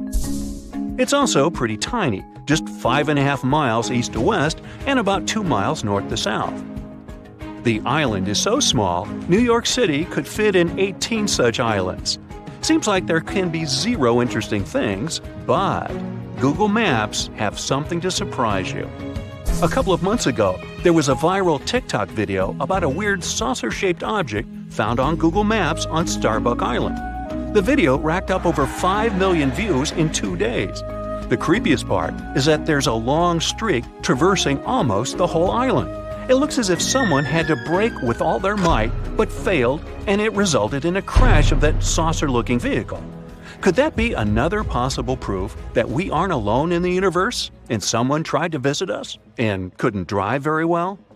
All these speculations are blood-chilling, and the users believe no one knew the true story behind those traces and the saucer. Little did they know that back in 2009, a group of explorers visited the deserted island. They made a couple of videos that were uploaded to the net. Thing is, the island didn't used to be that deserted. In the 19th century, Starbuck Island was used for guano mining. A tiny clarification here. Guano is bird and bat droppings. Yeah, droppings mining doesn't sound quite convincing, but guano is rich in phosphates, and phosphates have a lot of uses and can be used as fertilizers. So, since there were some people on that island, they had to construct a sort of temporary settlement, which they did. Now, back to Google Maps. Do you see that angle? Right. The satellite picture can be compared to the pictures and videos made in 2009 by the explorers. Another point proving that this weird object has a terrestrial origin is that there are some trees on the island, which is bizarre. These trees aren't native to coral limestone terrain, and they were definitely planted by people. Mystery solved. The saucer-shaped object is not an extraterrestrial vehicle, but what remains from a settlement. And the traces stretched out across the island? Who knows? But it's definitely nothing out of this world. Another TikTok user claimed they saw zombies on Google Maps. Let's see if this one is true.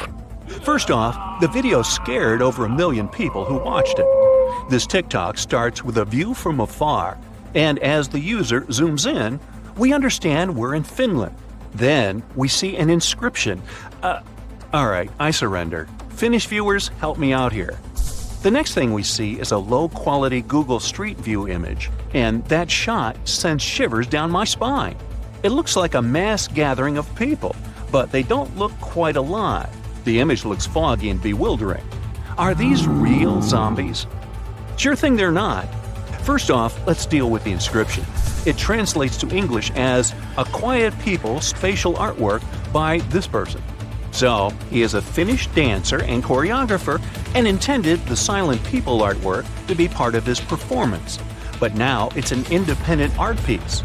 Fun fact, the silent people figures get changed twice a year, in the fall and at the beginning of the summer.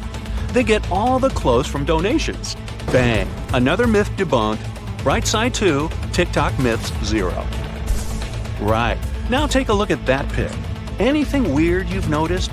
Right, it's a 3-legged girl. The satellite picture was taken in Croatia, but there's nothing to worry about. These are nothing but Google Maps issues. Thing is, the technology used for Google Maps purposes has a curious algorithm. Each object gets photographed several times, and then the resulting photos are stitched together to achieve the most accurate image. In most cases, it works, but sometimes it seems like the technology tries too hard, and it results in extra details and sometimes extra limbs people have in the photo. And if we're going to have a 3-legged race, then I'd bet on her. There's nothing that can escape the all-seeing satellite eye, right? On September 20th, 2022, a TikTok user posted a video about a plane found underwater on Google Earth app. The plane was found off the coast of Crooked Island in the Bahamas, not far away from Colonel Hill Airport. Now, let's see if that's true. The first thing we should keep in mind is that even Google Earth Help themselves admit the fact that the pic found in the app may be the result of several photos, either satellite or aerial, taken on different days and even in different months. The result of stitching might sometimes be a bit unpredictable. Remember the three-legged girl? How could we forget? So, as you may have already guessed, this photo is nothing but stitching. The area with that plane was photographed multiple times in 2004 and 2005, then it was photographed 8 times in 2015 and a couple of times later. The most probable reason for this photo being on Google Earth is that these are the 2015 shots combined together. They say the reticulated python is the largest snake in the world and can reach a whopping 20 feet in length. There's a record of one such python found in 1912 that reached 32 feet in length. However, users found an even more staggering snake on Google Earth. On March 24, 2022, another mind-blowing video was posted on TikTok. The video got over 200,000 likes. Imagine the views! This time, the user claimed that a mega-skeleton of the extinct Titanoboa was found on Google Maps somewhere in France. It was hard to judge from the image, but the skeleton was estimated to be about 100 feet long and could have certainly been the longest snake that ever existed, if the snakes had had such a skeleton in reality. So it's the number one reason why this one is not a snake. You see, snakes have somewhat thinner ribs, and the skeleton in the picture looks way more massive. Another curious thing about this skeleton is that it turned out to be made of steel. See what I'm driving at? It's not a real skeleton, but a stunning 425-foot-long art installation. It's called this French name, which means ocean snake in French. The installation was created by a Chinese artist, Huang Yongping, and it's free to visit. The cool thing about this installation is that it only appears with tides, so it looks like a real archaeological excavation. Well, the artist made a monkey out of millions of users. If you ever travel to France, you can go check this extraordinary piece of art. It's located in this place, not far away from that place. Sometimes, Google Maps shows something that never existed. Meet Sandy Island. For a long time, it was believed to be located near New Caledonia in the eastern Coral Sea. It all started when Captain James Cook included it in the charts back in 1774. He never visited it, but it was later included in several more charts as a precaution against reefs. At the time, it was standard practice. Plus, the area was, and is still, swarming with pumice sea rats. These are the masses left after an underwater volcanic eruption, so such a precaution was a necessity. This way, the island stayed in the charts until 1974. A flying recognition campaign claimed there was a lack of appearance of that island, and Sandy Island was deleted from the charts. Google Maps appeared back in 2005, and the island, surprisingly, was there, even though it had been previously undiscovered. It got removed from Google Maps only in November of 2012. Now, there is nothing but black pixels, but there used to be a darkened sea area. Today, some specialists believe the whole situation with the island was just a copyright trap, which was a popular practice among cartographers back in the day. Those traps help cartographers protect their intellectual property. So, have you ever seen anything weird on Google Maps? You decided to go scuba diving for the first time. The water is clear and the sun is shining on the seabed. You take a few selfies and the fish swimming by when suddenly the ocean goes pitch black. You look up and, oh my, what is that gigantic animal? It's definitely not a shark, not a whale. Is it a turtle? Yup, but fear not, it's not gonna hurt you. If you had lived on this same Earth about 72 million years ago, then maybe this could have really happened to you. Scientists have recently found the fossils of a gigantic marine turtle that could have grown as big as 12 feet.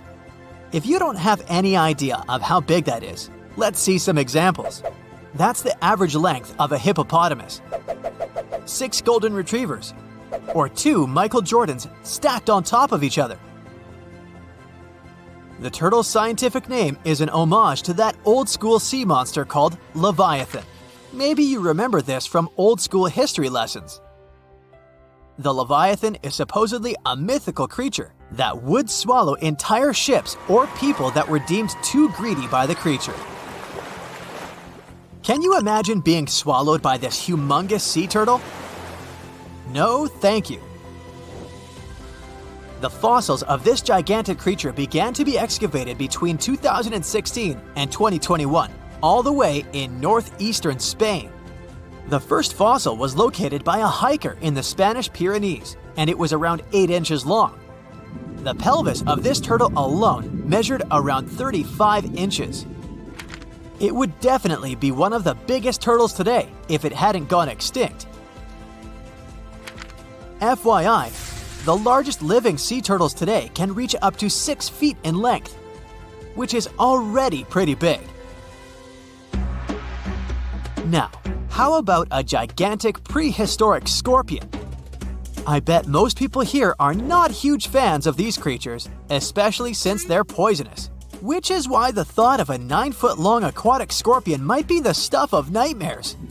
Let's just say that if they hadn't gone extinct some 400 million years ago, lakes and rivers would be much more dangerous places for humans today. These gigantic insects were considered to be apex predators in their time, hunting everything from fish to other animals, even of their own kind. Yikes! I got goosebumps just imagining these creatures. Should we thank the asteroid that hit our planet now or later on in this video? Another prehistoric animal that would shock humans if it were still alive is the so-called Megatherium, a gigantic sloth. This huge sloth is believed to have grown up to 20 feet long, and its weight could be up to 8,000 pounds. It was found in the woodlands and grasslands of South America. The creature used to stand on its 2 feet in order to reach leaves on high branches. These giant sloths had huge claws. They helped them climb trees. I gotta say, I feel uncomfortable imagining these elephant-sized sloths climbing trees. Oh, of course, some dinosaurs will make our super-sized creatures list. But before that, here's a fun fact. Did you know some dinosaurs are still alive today? Scientists have proven that birds are classified as theropod dinosaurs.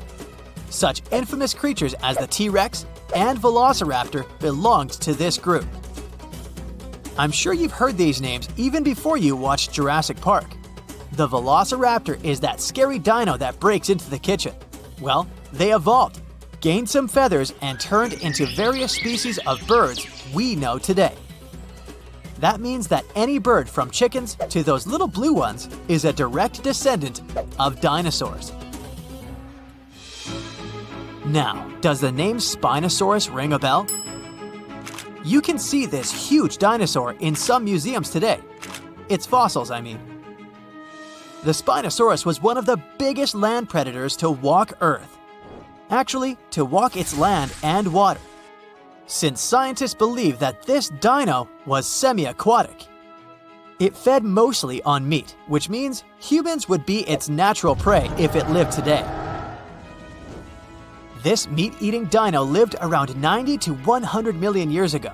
It was about 60 feet long, 12 feet high, and weighed up to 22 tons. Its head was around the size of 8 bowling balls and was shaped like a crocodile's face. Basically, the Spinosaurus was a big African elephant with the face of a crocodile. Just kidding. But that would look funny though, wouldn't it? A much more attractive dino was this guy. It's considered to be the largest dinosaur that has ever lived on our planet. What made it so big was its extremely long neck and very long tail. You wouldn't want to stand behind this creature, believe me. If it decided to swish its tail, you'd get catapulted very far away. This creature lived around 100 million years ago, and its fossils were first found in Argentina around 2012. The dino measured 120 feet from head to tail, which made it almost as big as an American football field in width. And have I mentioned it weighed almost as much as a space shuttle? A staggering 75 tons. If it had been a carnivore, it would have probably been the greatest predator. But this big guy was a peaceful herbivore that had such a long neck that it could eat leaves from high trees. Cute, right? We must also talk about the Shastasaurus. As the name suggests, this animal is popularly known as the Mount Shasta lizard. Even though it was a marine reptile and probably never set foot on the mountain itself, this dino was usually around 23 feet long, but there was a specific strand of this species that could get as big as 69 feet long, about the size of the great blue whale. This made it the biggest marine reptile to have ever lived. A fun fact about the Shastasaurus is that scientists believe it didn't even have teeth, which means it could only feed on soft-bodied prey, such as squid, for example. The next animal on our list is the blue whale. Believe it or not, the biggest living animal on Earth actually started small. These days, the average mature blue whale can reach up to 100 feet in length and weigh up to 200 tons. That's more or less the weight of 40 elephants put together, or 30 Tyrannosaurus rexes, or 2,670 average-sized people. Blue whales have to eat up to 50 million calories per day to support that body. That's the equivalent of 30,000 Big Macs, just FYI. But blue whales weren't always this big. They actually evolved from a four-legged mammal that lived on Earth around 48 million years ago. Their ancestor was called Pakicetus, and it was only 6 feet long. Here's a fun fact. To be able to live in the water as one does today, the blue whale had to go through some intense adaptations. A blue whale can replace up to 80 to 90% of oxygen in its lungs each time it takes a breath. A human replaces only up to 15% for comparison. It allows these animals to dive for up to 1 hour at a time, down to a staggering depth of 330 feet. Elephants were bound to make the list. Elephants are currently the largest land animals on Earth. They can grow to be about 13 feet tall and weigh up to 7 tons. That's pretty small if we compare it to the other animals that once lived on Earth, right? But if we placed a 6-foot-tall human next to an elephant, we'll see it's not at all that small. African elephants are bigger than their close relatives, Asian elephants, and they have a similar lifespan to humans, up to 70 years. Pokemon might have made us collectively wish that salamanders were real-life dragons, although they're not. They can still be pretty cool, though. There's a giant species of salamander that is known to be the largest living amphibian. They can grow to be as long as a regular-sized human, reaching up to 6 feet. I bet that wouldn't be a pleasant underwater encounter. Now, if Earth's history were a movie, we humans would only take up the last second of the end credits. Our planet has been around for about 4.6 billion years, but our human story began about 300,000 years ago in Africa. Now our ancestors had some wild adventures in nature. They could have run into creatures so big they'd make today's elephants look like puppies. The woolly mammoth is a pretty famous animal, sure. His cousin, though, the Columbian mammoth, not so much. This giant used to roam places from Canada all the way down to Mexico.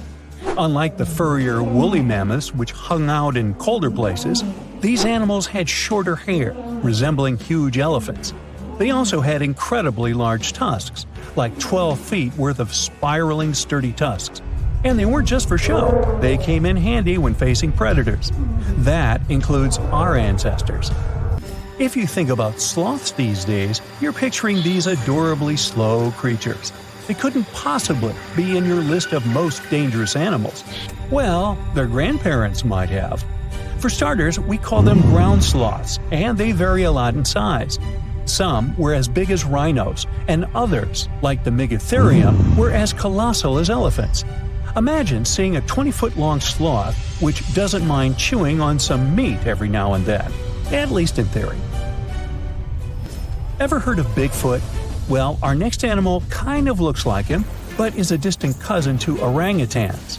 Meet Gigantopithecus, the largest primate to ever call our planet its home. Standing tall at 10 feet and weighing more than 600 pounds, these animals were amazing to look at in real life. Unlike Bigfoot, they weren't constantly hiding. In fact, it's believed they were peaceful and gentle creatures. Sadly, they faded away about 100,000 years ago, mainly because their food sources slowly became unavailable. Those lush, fruity forests they called home eventually turned into dry grasslands. Next on our list is the cave hyena. Weighing a chunky 250 pounds and standing 3 feet tall, these beasts were as long as a grown-up lying down. What's even more interesting about these creatures is that they loved hanging out in groups. A pack could be as big as 30 of these animals, which meant they could easily take on even the biggest, heaviest mastodons. Our ancient families would have needed to stay alert around these hungry specimens. Sadly for these hyenas, about 20,000 years ago, their numbers started going down. Soon enough, they completely disappeared from the planet. Quick pop quiz. What's called a tiger but isn't really one? It's the saber-toothed tiger. I mean, sure, they belong to the feline family, but they aren't technically tigers. First appearing around 42 million years ago, in July I think, many of their kind were gone before we even showed up. However, early Americans might have bumped into a couple of specimens from this group. If that really happened, it would have been quite the encounter. Think of the biggest wild lion today or the hefty Siberian tiger. These big cats also had some incredible features hidden in their fur. They were good at sneaking around, hiding, and pouncing on mammoths bigger than themselves. Their bite wasn't that strong, but they could open their jaws wide, like twice as much as a lion. And although their teeth were a bit on the weak side, they had buff forearms to pin down their dinner, giving those big fangs a purpose. Not the kind of kitty you'd want to play with. Dire wolves made their debut about 250,000 years ago. They were like the gray wolves we know today, but a lot stronger. While wolves these days stretch out to about 6 feet and tip the scales at 170 pounds max, dire wolves were about 5 feet and about 150 pounds. Found all over North and South America, they had admirable jaws, biting nearly a third harder than their modern counterparts. Also, their favorite snack was horses. But just like many other majestic beasts of the past, they faded away around 10,000 years ago. Now, names can be deceiving. Take the American lion, for example. It's not really a lion, it's more of a panther's big cousin. The other part of the name is correct, though. They did live in America about 330,000 years ago. This feline was no lap cat either. They were at the top of the wildcat pyramid, weighing a colossal 772 pounds. That's like stacking 4 grown men on a scale. Even the mighty African lion would look a tad bit shy beside these beasts. With the muscle to take down a bison, you wouldn't want to accidentally interrupt their dinner. They parted ways with this planet around 11,000 years ago, right after the last ice age.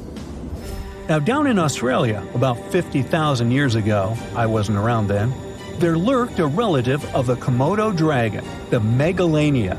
Experts love to have debates on how big it was. Some say it stretched out to 23 feet. Others think it was just about 11 feet long. Either way, they were basically mega-sized Komodo dragons with a dangerous bite. If you think bears are already big and fluffy now, let's introduce the short-faced bear. While this big creature stood on its hind legs, it towered at 14 feet. With long limbs, they could outrun today's bears, hitting speeds up to 40 miles per hour. These ultra bears sadly disappeared around 11,600 years ago. Now imagine a crocodile. Okay, imagine that same crocodile, only supersized, with sporty legs, doing its thing in Australia about 1.6 million years ago. Well, say hello to the quincana. These crocs were extremely large, reaching 23 feet. And no, they weren't lazy river loungers. These creatures really loved spending time on land. They evolved to have strong legs for their chases and razor-sharp teeth designed for slicing, not gripping. When did we stop sharing beaches with them? About 40,000 years ago. The name elephant bird might not sound familiar, but try to picture a bird that stood tall as high as a basketball hoop at 10 feet and weighed as much as a small car, 1,500 pounds. Their eggs were equally huge, like 150 chicken eggs bundled up into one. Now, as amazing as these birds sound, there's a lot we still don't know about them. They're hard to study, as most extinct animals are.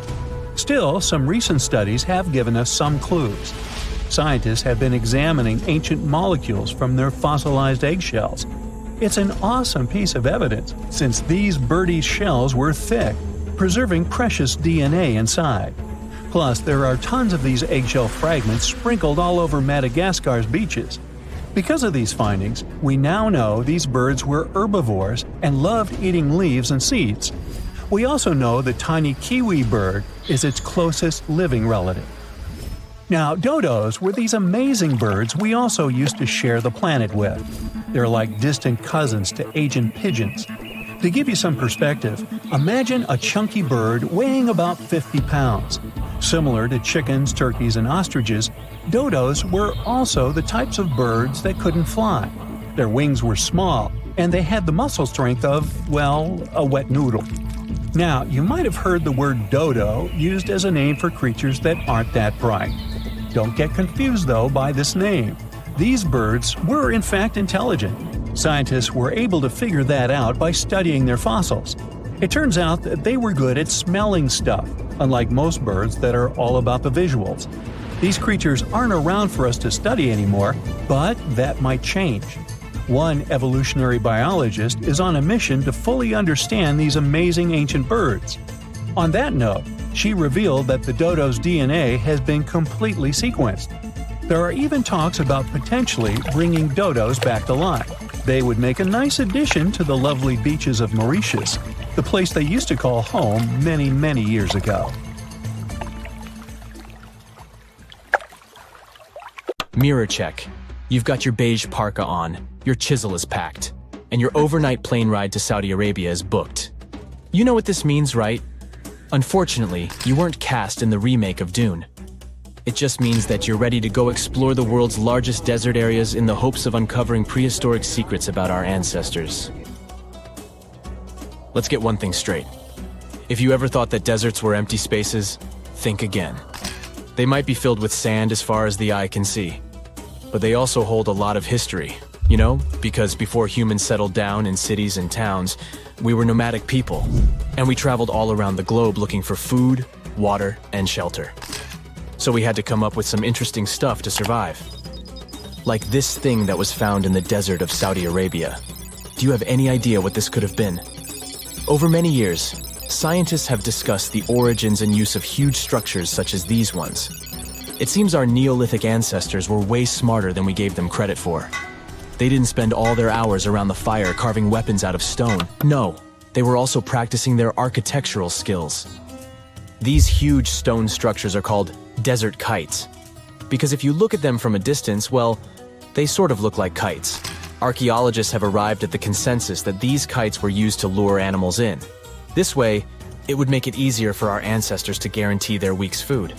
But that's not all. Take a look at these monolithic structures right here. They show us that our ancestors probably drew on rocks, the blueprint of what they were going to build on the ground. Just like modern-day architects, desert kites could be miles long, so they drew out a plan before actually building them. The most surprising feature of all is that these kites were built even before things such as Stonehenge. We're talking around 7,000 to 9,000 years ago. Over the last decade, scientists have been able to identify over 6,000 desert kites spread across the Middle East and West and Central Asia. If you don't think this huge, try building something this large without the help of any drones. It looks like a pretty difficult feat to me. And apparently, Saudi Arabia's desert is filled with more amazing things. Scientists have found mysterious stone structures that are older than the pyramids of Giza in Egypt. So of course, you can't wait to go check that out. Can we all agree that carrying around heavy rocks to build a pyramid without the help of modern technology sounds absurd? I mean, how on earth did they do it? Now imagine turning back the clock about 2,000 years into the past and finding humans that built similar gigantic structures in isolated areas. Take a look at these so-called mustadels. They are rectangular structures built from piled-up stones, found over 77,000 square miles. Some archaeologists believe that these monuments were used for ritualistic purposes, maybe processions of some kind. where people would walk from one end of the plateau to the other. I'd be down for that. Now let's move on to another deserted area. We're entering the world-famous Sahara Desert landscape. Isn't it beautiful? Here, you're about to unravel an ancient mystery, something that took years for researchers to solve. Fun fact, the Sahara Desert is the world's largest hot desert. It spans over 3 million square miles, which would be like putting 1,000 times the country of Hawaii next to each other. We say it's the largest hot desert because the world's largest desert area is Antarctica. But we all know temperatures over there are freezing, not the typical image of when we think of a desert. Deep into the desert, near the Algerian town of Fougeret et Zoua, something strange was found. For decades, these tiny dots appeared on images of Google Earth, but nobody could explain what they were. Some scientists were sure that these circles are the result of oil activity in the region. Others guessed that these were ancient fogeras or ancient water wells. There are dozens of them, stretching for miles and miles in a straight line. The strange thing is that they are always far away from any town, road, or human activity in general. So what was or is their purpose? If you had to take a guess, what would you say? Remember we talked about how our ancestors had to be creative in order to survive in the desert? Let's try to walk in their shoes for a minute. Imagine you're a nomadic hunter-gatherer living in a desert area. You spend your days basking in the hot sun, trying to count all the grains of sand around you. But you also need to eat and drink water. But how on earth do you get water in a desert? Sure, you can hope to keep running into oasis every week or so, but that seems a bit risky, doesn't it? That's why North African people invented the so-called fogeras. The fogeras are a 2,500-year-old irrigation system. Locals would dig deep wells in elevated areas, wells deep enough to tap into underground water. Then, they would dig parallel shafts at regular distances. This way, the water would flow from the main well down into all the shafts and irrigate entire areas. Travelers could stop by the shafts and quench their thirst. They could also raise livestock and tend to crops. Pretty clever, huh? As much as these holes did look like fogaras, a little bit of research would show you that they're not. You see, these shafts were built in a line, and not in a circular shape like the ones we're looking at now.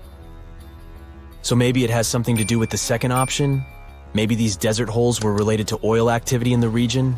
Let's have a look at the holes up close and personal.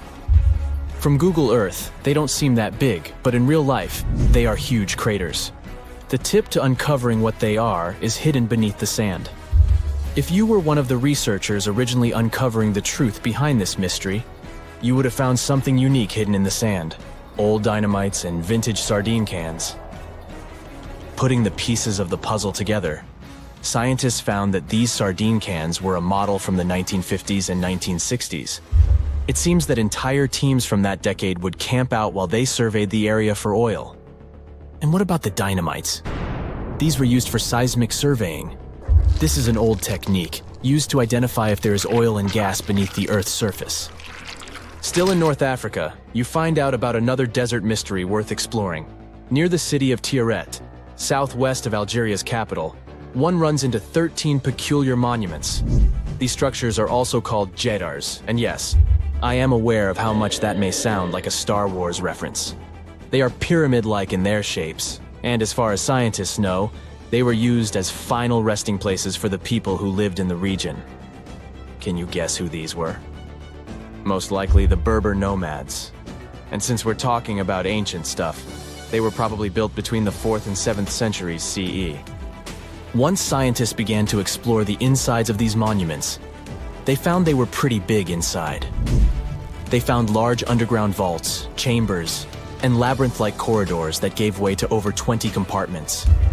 It could take you up to 2 hours to walk around in them, and apparently our ancestors also used its walls to depict images of animals and hunting scenes. There's no definite proof of what these jedars were used for, though. This is so neat, huh? I'm sure that our world's desert is filled with many more mysterious things for us to unravel. I guess I'll see you next time so that we can continue our explorations. Phew! This summer has been turning up the heat like never before. We feel like roasted marshmallows on a sizzling grill. Yes, the world is getting hotter, but some regions have always fought with high temperatures.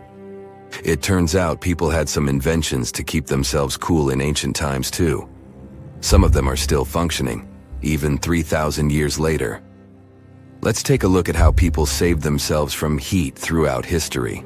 So, put an ice cube into your cold drink and get ready to hear how people survived the heat. Speaking of ice cubes, do you know that the Persians made an ice storage system? In the deserts of ancient Persia, people had an out-of-the-box idea about how to prevent their food from turning into a melted mess. These ingenious Persians stumbled upon a physics trick that allowed them to create ice in the middle of the desert. They called these cool structures yakhchals, which basically means ice pits. These ice pits were not your ordinary coolers. They were like secret underground fridges.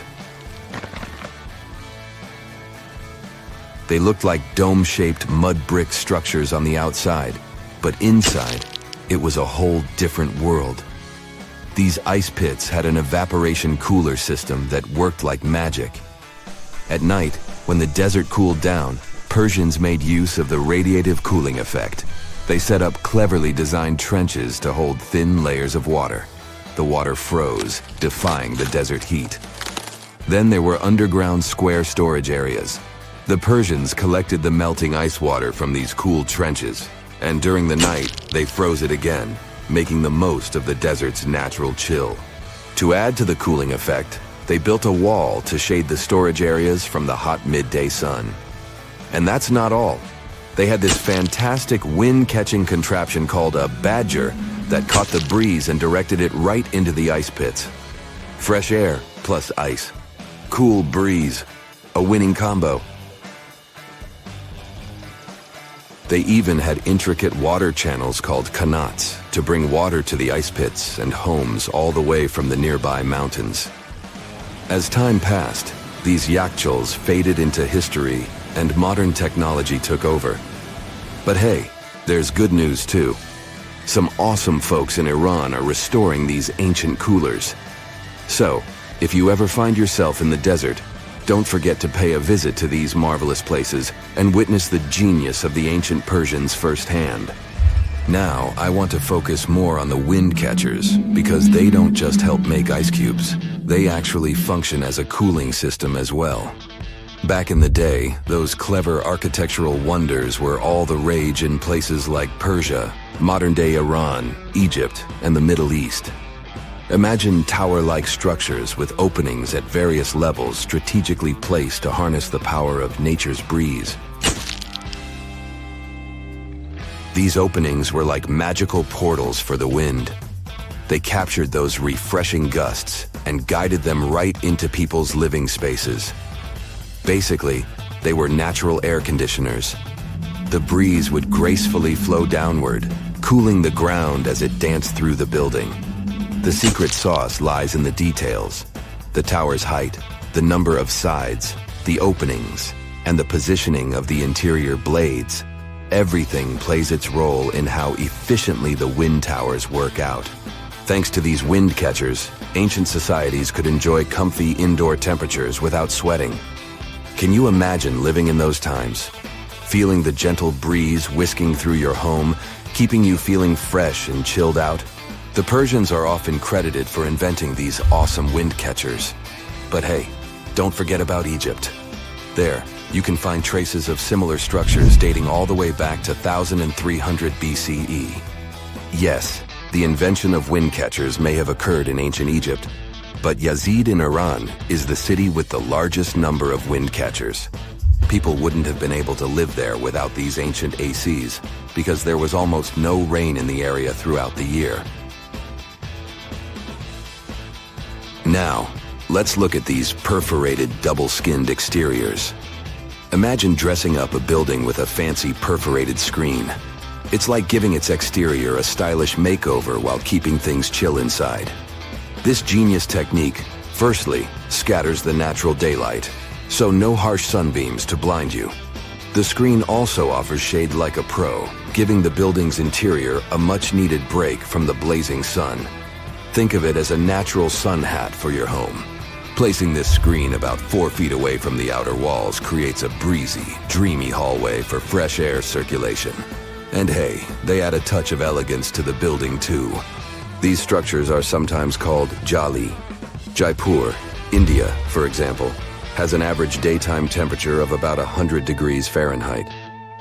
So these structures are lifesavers. Jalis come in various forms, crafted from cement, earth, and wood. It's a cultural symbol deeply embedded in Indian architecture. You can find its captivating presence in iconic historical buildings like the majestic Taj Mahal and the Grand Red Fort in Delhi. But hey, it's not just a thing of the past. It's still rocking modern architecture scenes, and its charm has sparked creativity in artists and designers worldwide. It adorns the building's exterior, its cross-section showing a larger opening on the outside and a smaller one on the inside. This is where the Venturi effect steps in to show off its physics prowess. As the air flows through the narrowing passage, it picks up speed, creating a difference in pressure between the inside and outside of the building. Air blowing at a higher speed gets compressed, and when released, it cools down. Mashrabia is a wooden lattice or screen used in the Middle East and North Africa.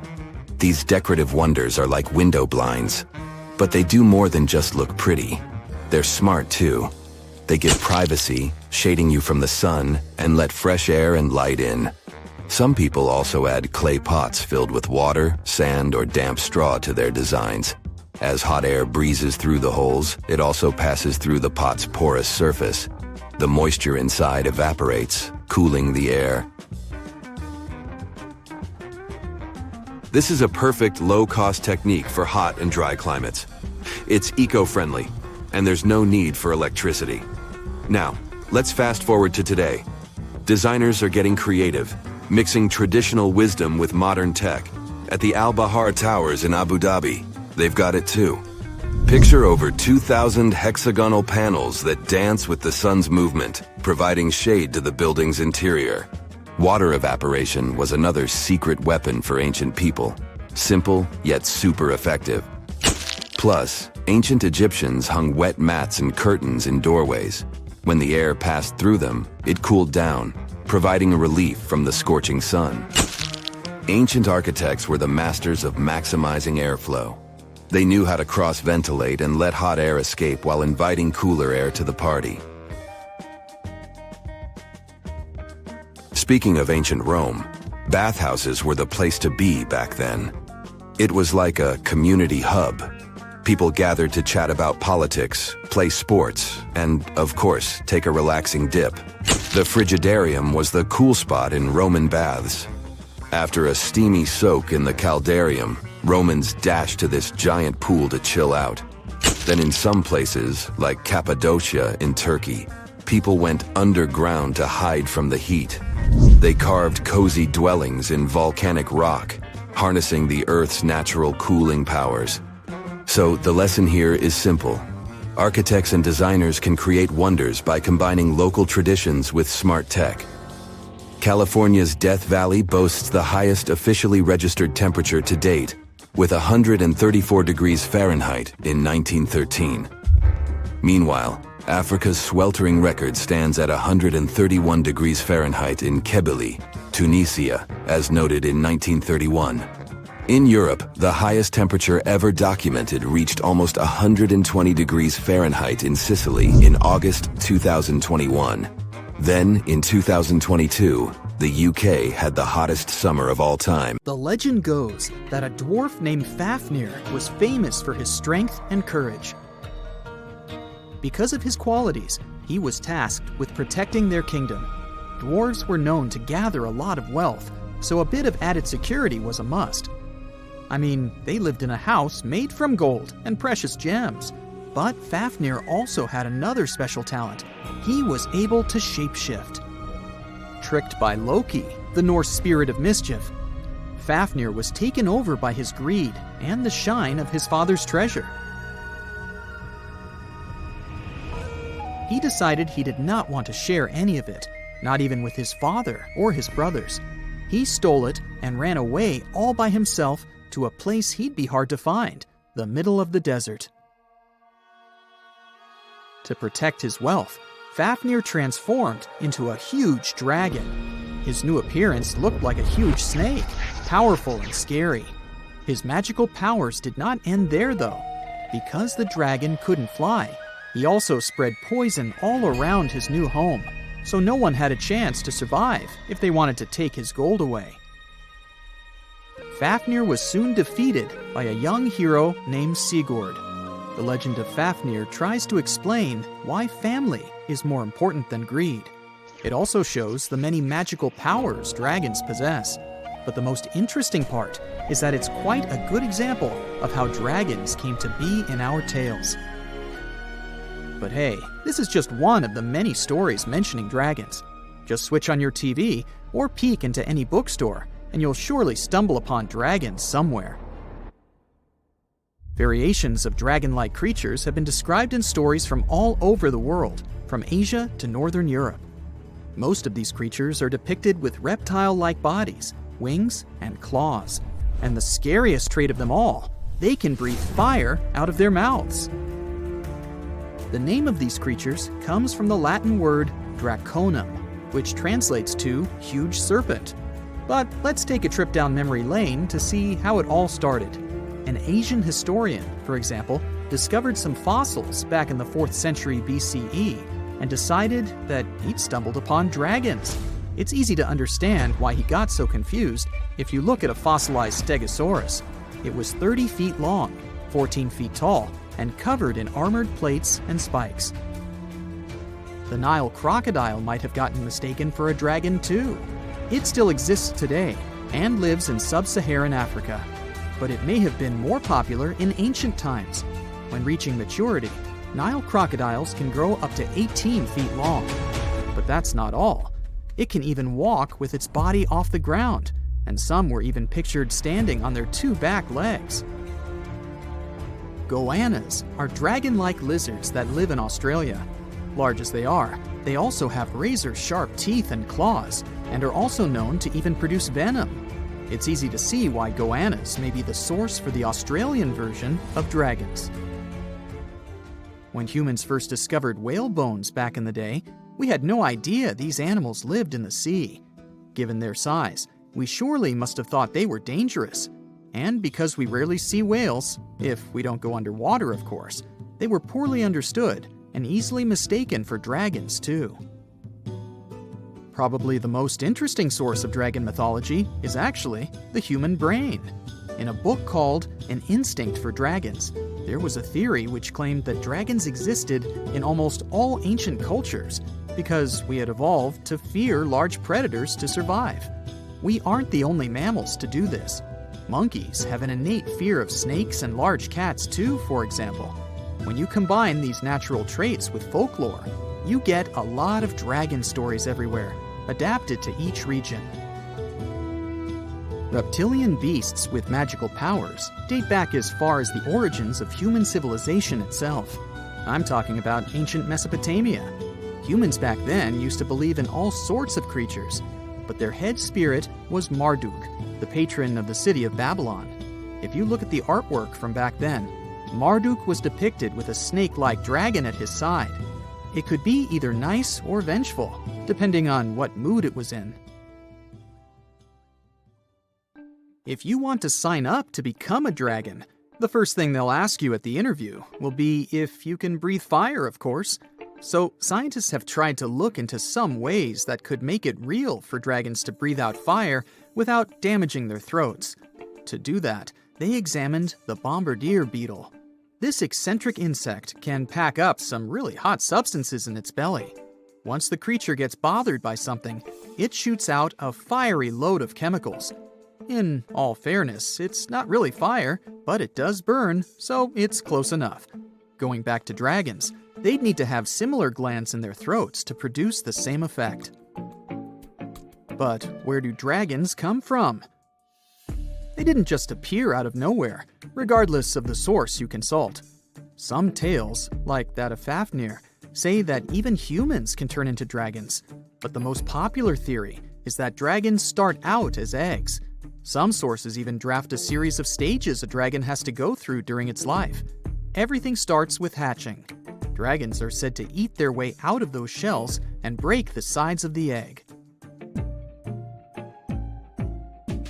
Then there's the wormling stage, which is what dragon specialists, or dragonologists if you like, call a newly hatched dragon. It's still small and weak, but don't worry, it can take care of itself pretty well. The rest of a dragon's life stages are pretty self-explanatory. There are grown-up dragons, then ancient ones. A dragon's life ends when it reaches the twilight stage. Some sources claim dragons never stopped growing. Others even say they never reach the end of their lives. They just pass on to another type of spiritual existence. Dragons are known to be the symbol of a lot of different things, but that all depends on their origin. In some regions of Asia, they are known to bring luck, power, and wealth. To become a powerful warrior in Britain, you'd need to first defeat a dragon. That's why you often see them on flags. The flag of Wales, for example, has a large red dragon on a green and white background. Western stories aren't as nice to dragons. They are often seen as evil and vengeful. Another myth associated with dragons is that they love gold and precious stones. This greedy side of their temperament seems to date back to ancient Greece, where dragons were tasked with guarding treasures. Some of these guarding dragons were seen in such tales as The Hobbit and in the Harry Potter series. As for dragons' magical abilities, they also vary a lot. Some were said to have blood with supernatural properties. Some were rumored to be able to speak. Others were famous for their wisdom. A lot of dragons in ancient literature could fly or shape.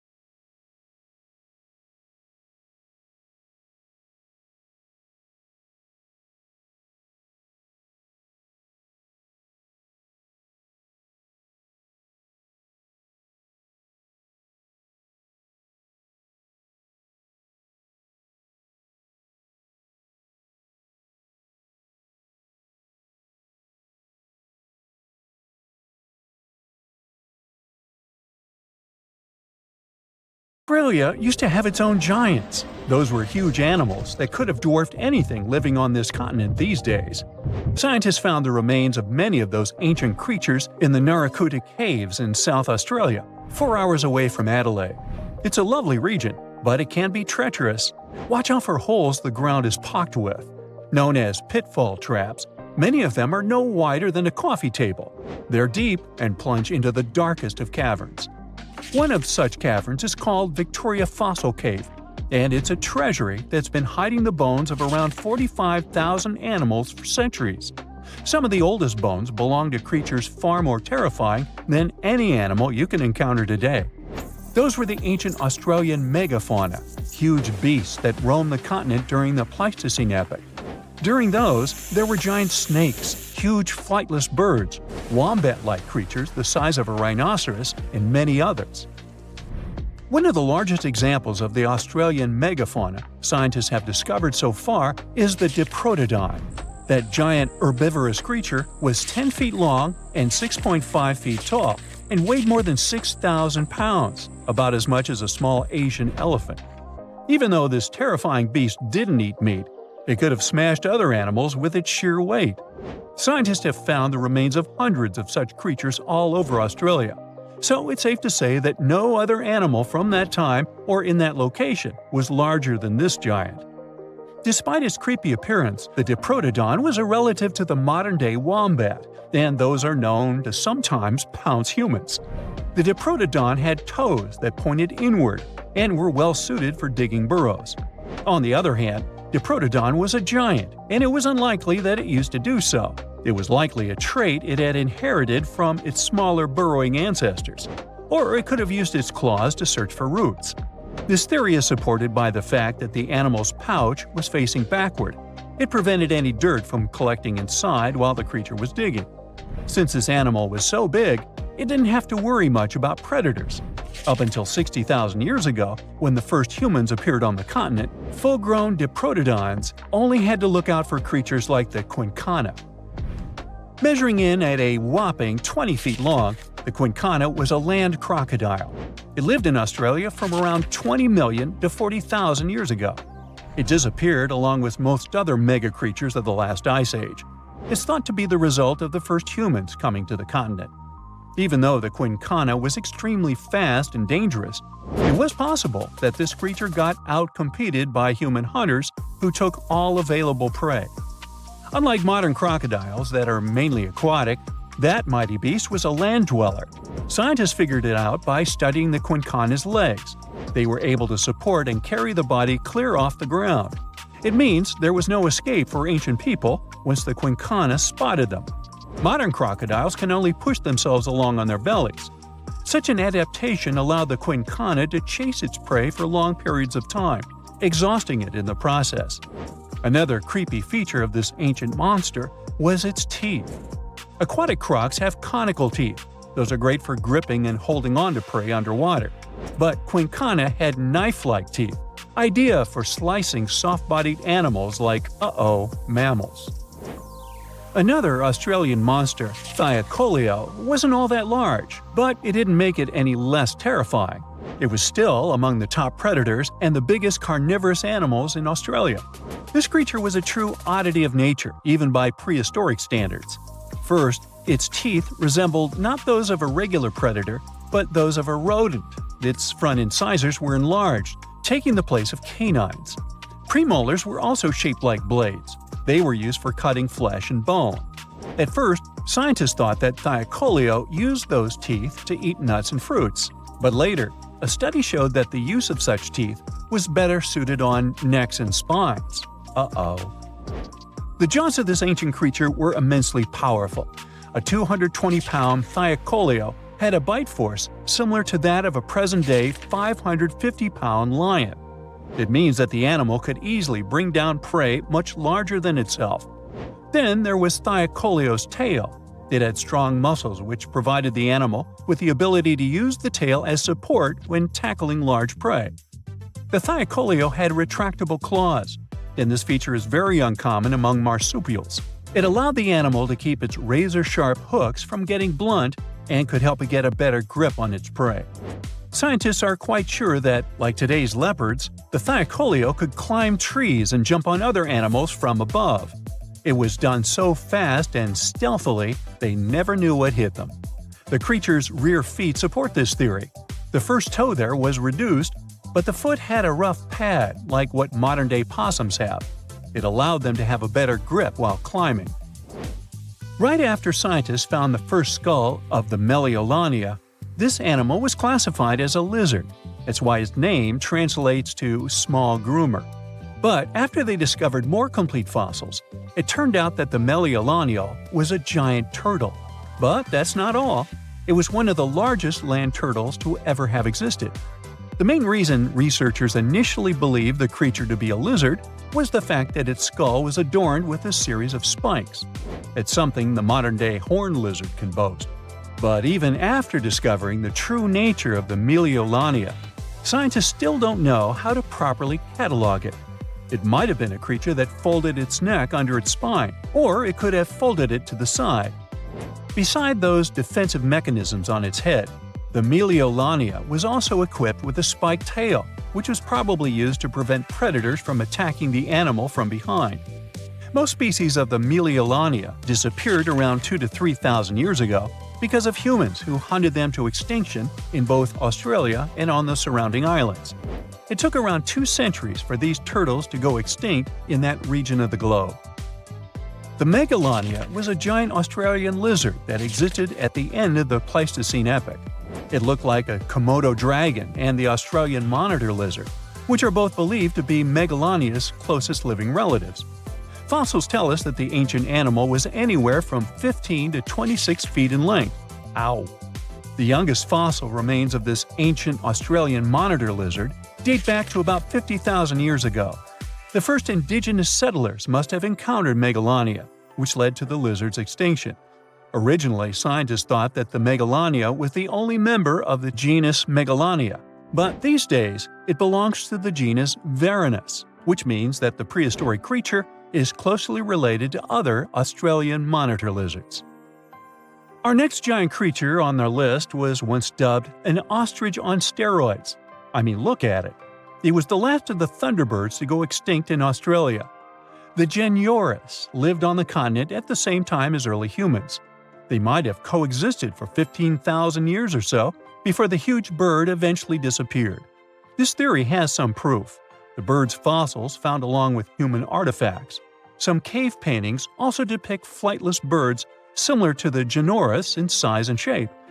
Although it wasn't the largest bird in Australia, the goose-like creature was still as tall as a grown-up man and weighed around 550 pounds. Even a modern-day ostrich can be dangerous if it feels threatened. Imagine meeting its giant prehistoric relative. Scientists are still arguing about its diet. Many believe the creature was an herbivore, but there's still a chance that the Genyornis was a partial scavenger. Its small, stubby wings and powerful hoof-like legs hint that the bird could have been a plant eater. But its huge beak and exceptionally deep lower jaw evoke suspicion. Such features are highly unusual in birds. Today, I'm going to tell you about creatures that had unique features which allowed them to grow to incredible sizes. They were some of the most impressive animals to have ever existed on our planet. The Argentinosaurus is a genus of sauropod dinosaurs that lived approximately 97 million years ago in what is now South America. Scientists think it was one of the largest land animals ever, with a length of up to 100 feet and a weight of up to 100 tons. A farmer stumbled upon a giant leg bone while tending his cattle. That's how he discovered the first fossils of the Argentinosaurus in Argentina in 1987. Further excavations uncovered more bones, revealing a massive dinosaur that would have dwarfed most other animals of its time. The Spinosaurus, meaning spine lizard, is a genus of theropod dinosaur that lived around 97 million years ago in what is now North Africa. It is believed to be one of the largest carnivorous dinosaurs to ever exist, with a length of up to 60 feet and a weight of up to 23 tons. The Spinosaurus is known for its distinctive elongated sail-like structure on its back. It was likely used for thermoregulation. It also had long crocodile-like jaws that were lined with sharp teeth. This allowed the creature to catch and eat large prey, such as fish, crocodiles, and other dinosaurs. The first fossils of the Spinosaurus were discovered in Egypt in 1912. The sperm whale, Physeter macrocephalus, is a species of toothed whale that is the largest toothed predator on Earth. It also has the largest brain of any animal species. It is found in oceans all over the world and can dive to depths of up to 7,000 feet in search of food. You can easily recognize sperm whales by their massive, block-shaped heads, which can measure up to 1/3 of their total body length. They have dark brown or grayish-blue skin and a distinctive wrinkled appearance. The Titanoboa is an extinct genus of a giant snake that lived approximately 58 million years ago. It is considered to be the largest known snake ever. It could grow up to 42 feet and weighed around 2,500 pounds. The first fossils of the Titanoboa were discovered in a coal mine in Colombia in 2004. This discovery meant a lot because it provided insights into the size and behavior of snakes during the Paleocene era, as well as the overall climate and ecosystem of the time. The blue whale, Balænoptera musculus, is the largest animal on Earth, measuring up to 100 feet in length and weighing as much as 200 tons. These marine mammals are found in oceans all over the world and can live up to 90 years. Blue whales have a long, streamlined body that is usually blue-gray in color with mottled patterns. They have a small dorsal fin and 2 pectoral fins that are about 1/3 the length of their body. Blue whales feed on tiny shrimp-like creatures called krill, and they eat a lot. A single adult blue whale can eat up to 8,000 pounds of krill in a day.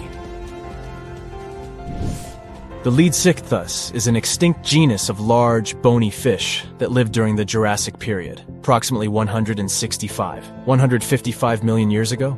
It is believed to be one of the largest fish that have ever lived. Some estimates suggest that it could grow up to 55 feet in length.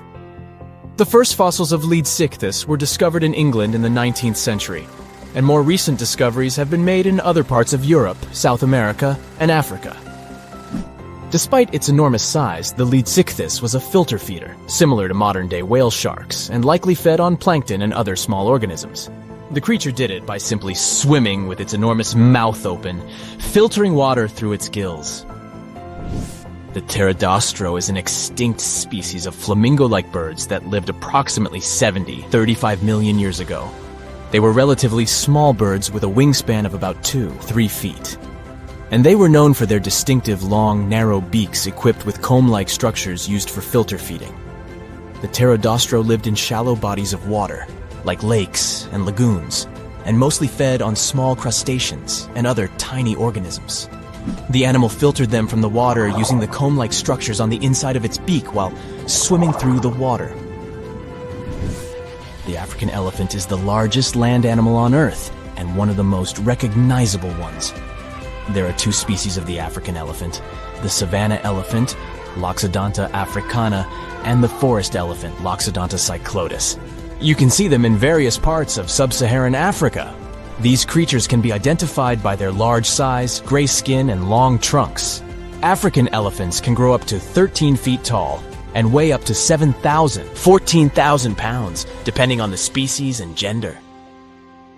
Ah, the desert welcomes you with challenging conditions of abandoned environments and extreme temperatures. Hey, some of us would prefer dessert, chocolate, over sand and rocks. Oh well, just like cactuses and camels, buildings have had to adapt to these conditions. Here are some examples of astonishing structures in deserts. These structures are called earthships. They're located in a New Mexico desert town. A large community of like-minded people lives in them. What's even more interesting is that the location of these buildings is registered as dumpsters. Maybe it's because all these structures are made out of old tires, bottles, and cans. Earthships operate using green building principles. About 40% of a typical earthship is built with natural or recycled materials. Imagine the walls made up of hundreds of used tires packed with dirt. Then there are layers of floor-to-ceiling passive solar windows.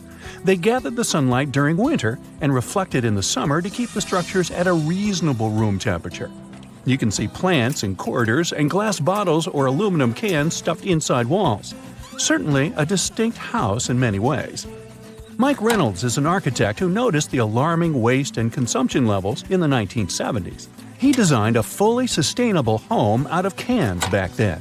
Almost 40 years later, he becomes the one who brings together all the other earthshippers.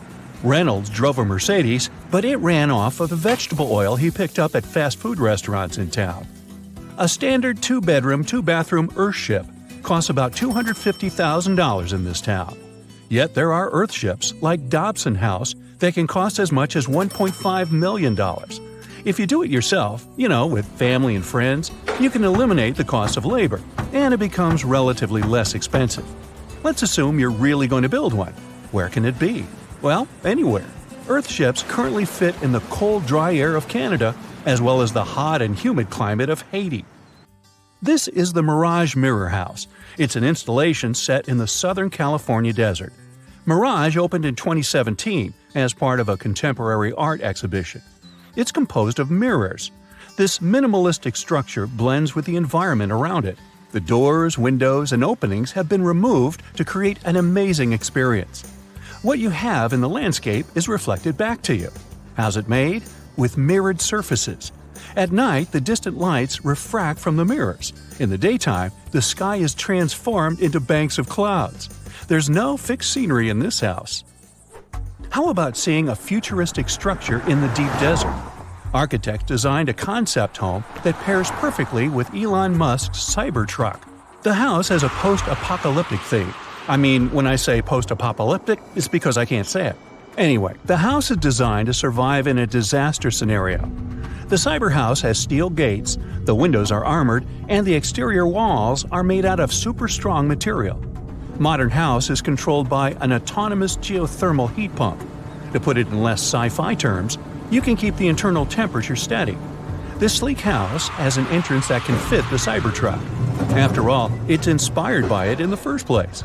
Plus, the Cybertruck can be lifted to the second floor to be more secure. This is King Abdullah Petroleum Studies and Research Center in Saudi Arabia. Basically, it's a laboratory in a desert. It was designed to demand minimum energy. The architecture has patterns on the walls and ceilings, giving reference to the local tradition of geometric form. The next stop is Swartberg House in South Africa. This one is located near the Swartberg Mountains, but don't get too excited. It's on the edge of the Great Karoo Desert. It's a 4-bedroom apartment. It has a special temperature regulating system. The system works like a shield from the heat in the summer and as a sun trap in the winter. You're looking at the Grand Mosque of Djenné in Mali. This mosque is 52 feet tall. This is impressive because it's made of only sticks and a special mix of mud and other natural elements found in the desert. Petra is an ancient city hidden in the Jordan Desert. The structures are carved directly into red, white, and pink-colored sandstone cliff faces. It's located among the canyons and mountains near the desert. The place was a trade center many years ago. You might already see pictures of the impressive facade of the treasury. This structure still holds many mysteries in it. For starters, scientists can't explain how the Nabateans managed to create such a structure thousands of years ago. Did you know that there's another mysterious place in the middle of the desert that has a similar structure to Petra? Madain Saleh was like a second capital of the Nabatean kingdom. Yet another secret they left for us to decipher. It has over 100 decorated tombs and more than 1,000 non-monumental graves. Plus, inscriptions and cave drawings are also here, again surrounded by sandstone. This wooden shack was a post office once. The structure is in the Tengger Desert of Mongolia. It's surrounded by nothing. Sand is the only thing that accompanies the lonely structure. The building is only 23 square inches. As you can guess, it didn't get too many visitors. It was abandoned for over 35 years. Its fate changed one day when a woman discovered the building. Mrs. Zhang and her friend came up with an idea. They were going to reach businesses and people who wanted to send letters and postcards from the world's loneliest post office without actually visiting the place. It worked. The post office rarely gets visitors in place, but it's busy online. Over 20,000 letters and postcards were sent from the Desert Post Office in December 2021 alone. The place is about 6 miles off the nearest road. A post truck picks the letters up and hits the road for delivery. Eventually, they are shipped all over the world. A second destination in Saudi Arabia is King Abdulaziz Center for World Culture. The building has an interesting design. It took nearly a decade to build this complex structure. It's a 321-foot-tall tower which stands out with its look. Stone Matters Pavilion is a stone structure in Palestine. The structure spans a surface area of 93 square inches. It has been built entirely out of 300 interlocking stones that mutually support each other. The concave roofs, and yes, they look like giant bowls, are designed that way to collect rainwater. The structure is in Iran. Interestingly, in Iran, the evaporation rate is 3 times faster than the world average, so this bowl-like design comes in very handy. It captures the water in a way that the water can form a single mass as a whole before it evaporates. The outer shell of the roof system collects rainwater, but it also works as an additional shading. It makes air move freely, designed like a cooling mechanism for both roofs. Eco Lodge in Egypt is the next stop. The project is built in a place that overlooks the desert and is constructed using locally available materials like sun-fired bricks and palm wood. The building is an example of traditional architecture. There's a water basin that lets in the air to keep the interior cool. A worthy mention is the CID Interpretation Center in Chile. Chile's Atacama Desert is among the top tourist destinations in the country. To help the tourists, architects designed a visitor center as part of the infrastructure for the wind farm. Here, the cold winter months don't freeze people because the large windows make the most of solar heating. What's even more interesting is that the building is designed to go completely dark at night. Imagine you somehow bumped into the building by accident. Black Desert House is a building respecting the stars. At night, this house goes completely dark. It dissolves into the night, so the stars can appear more prominent. Now, any mysterious desert buildings you know that aren't on this list? Let us know in the comments.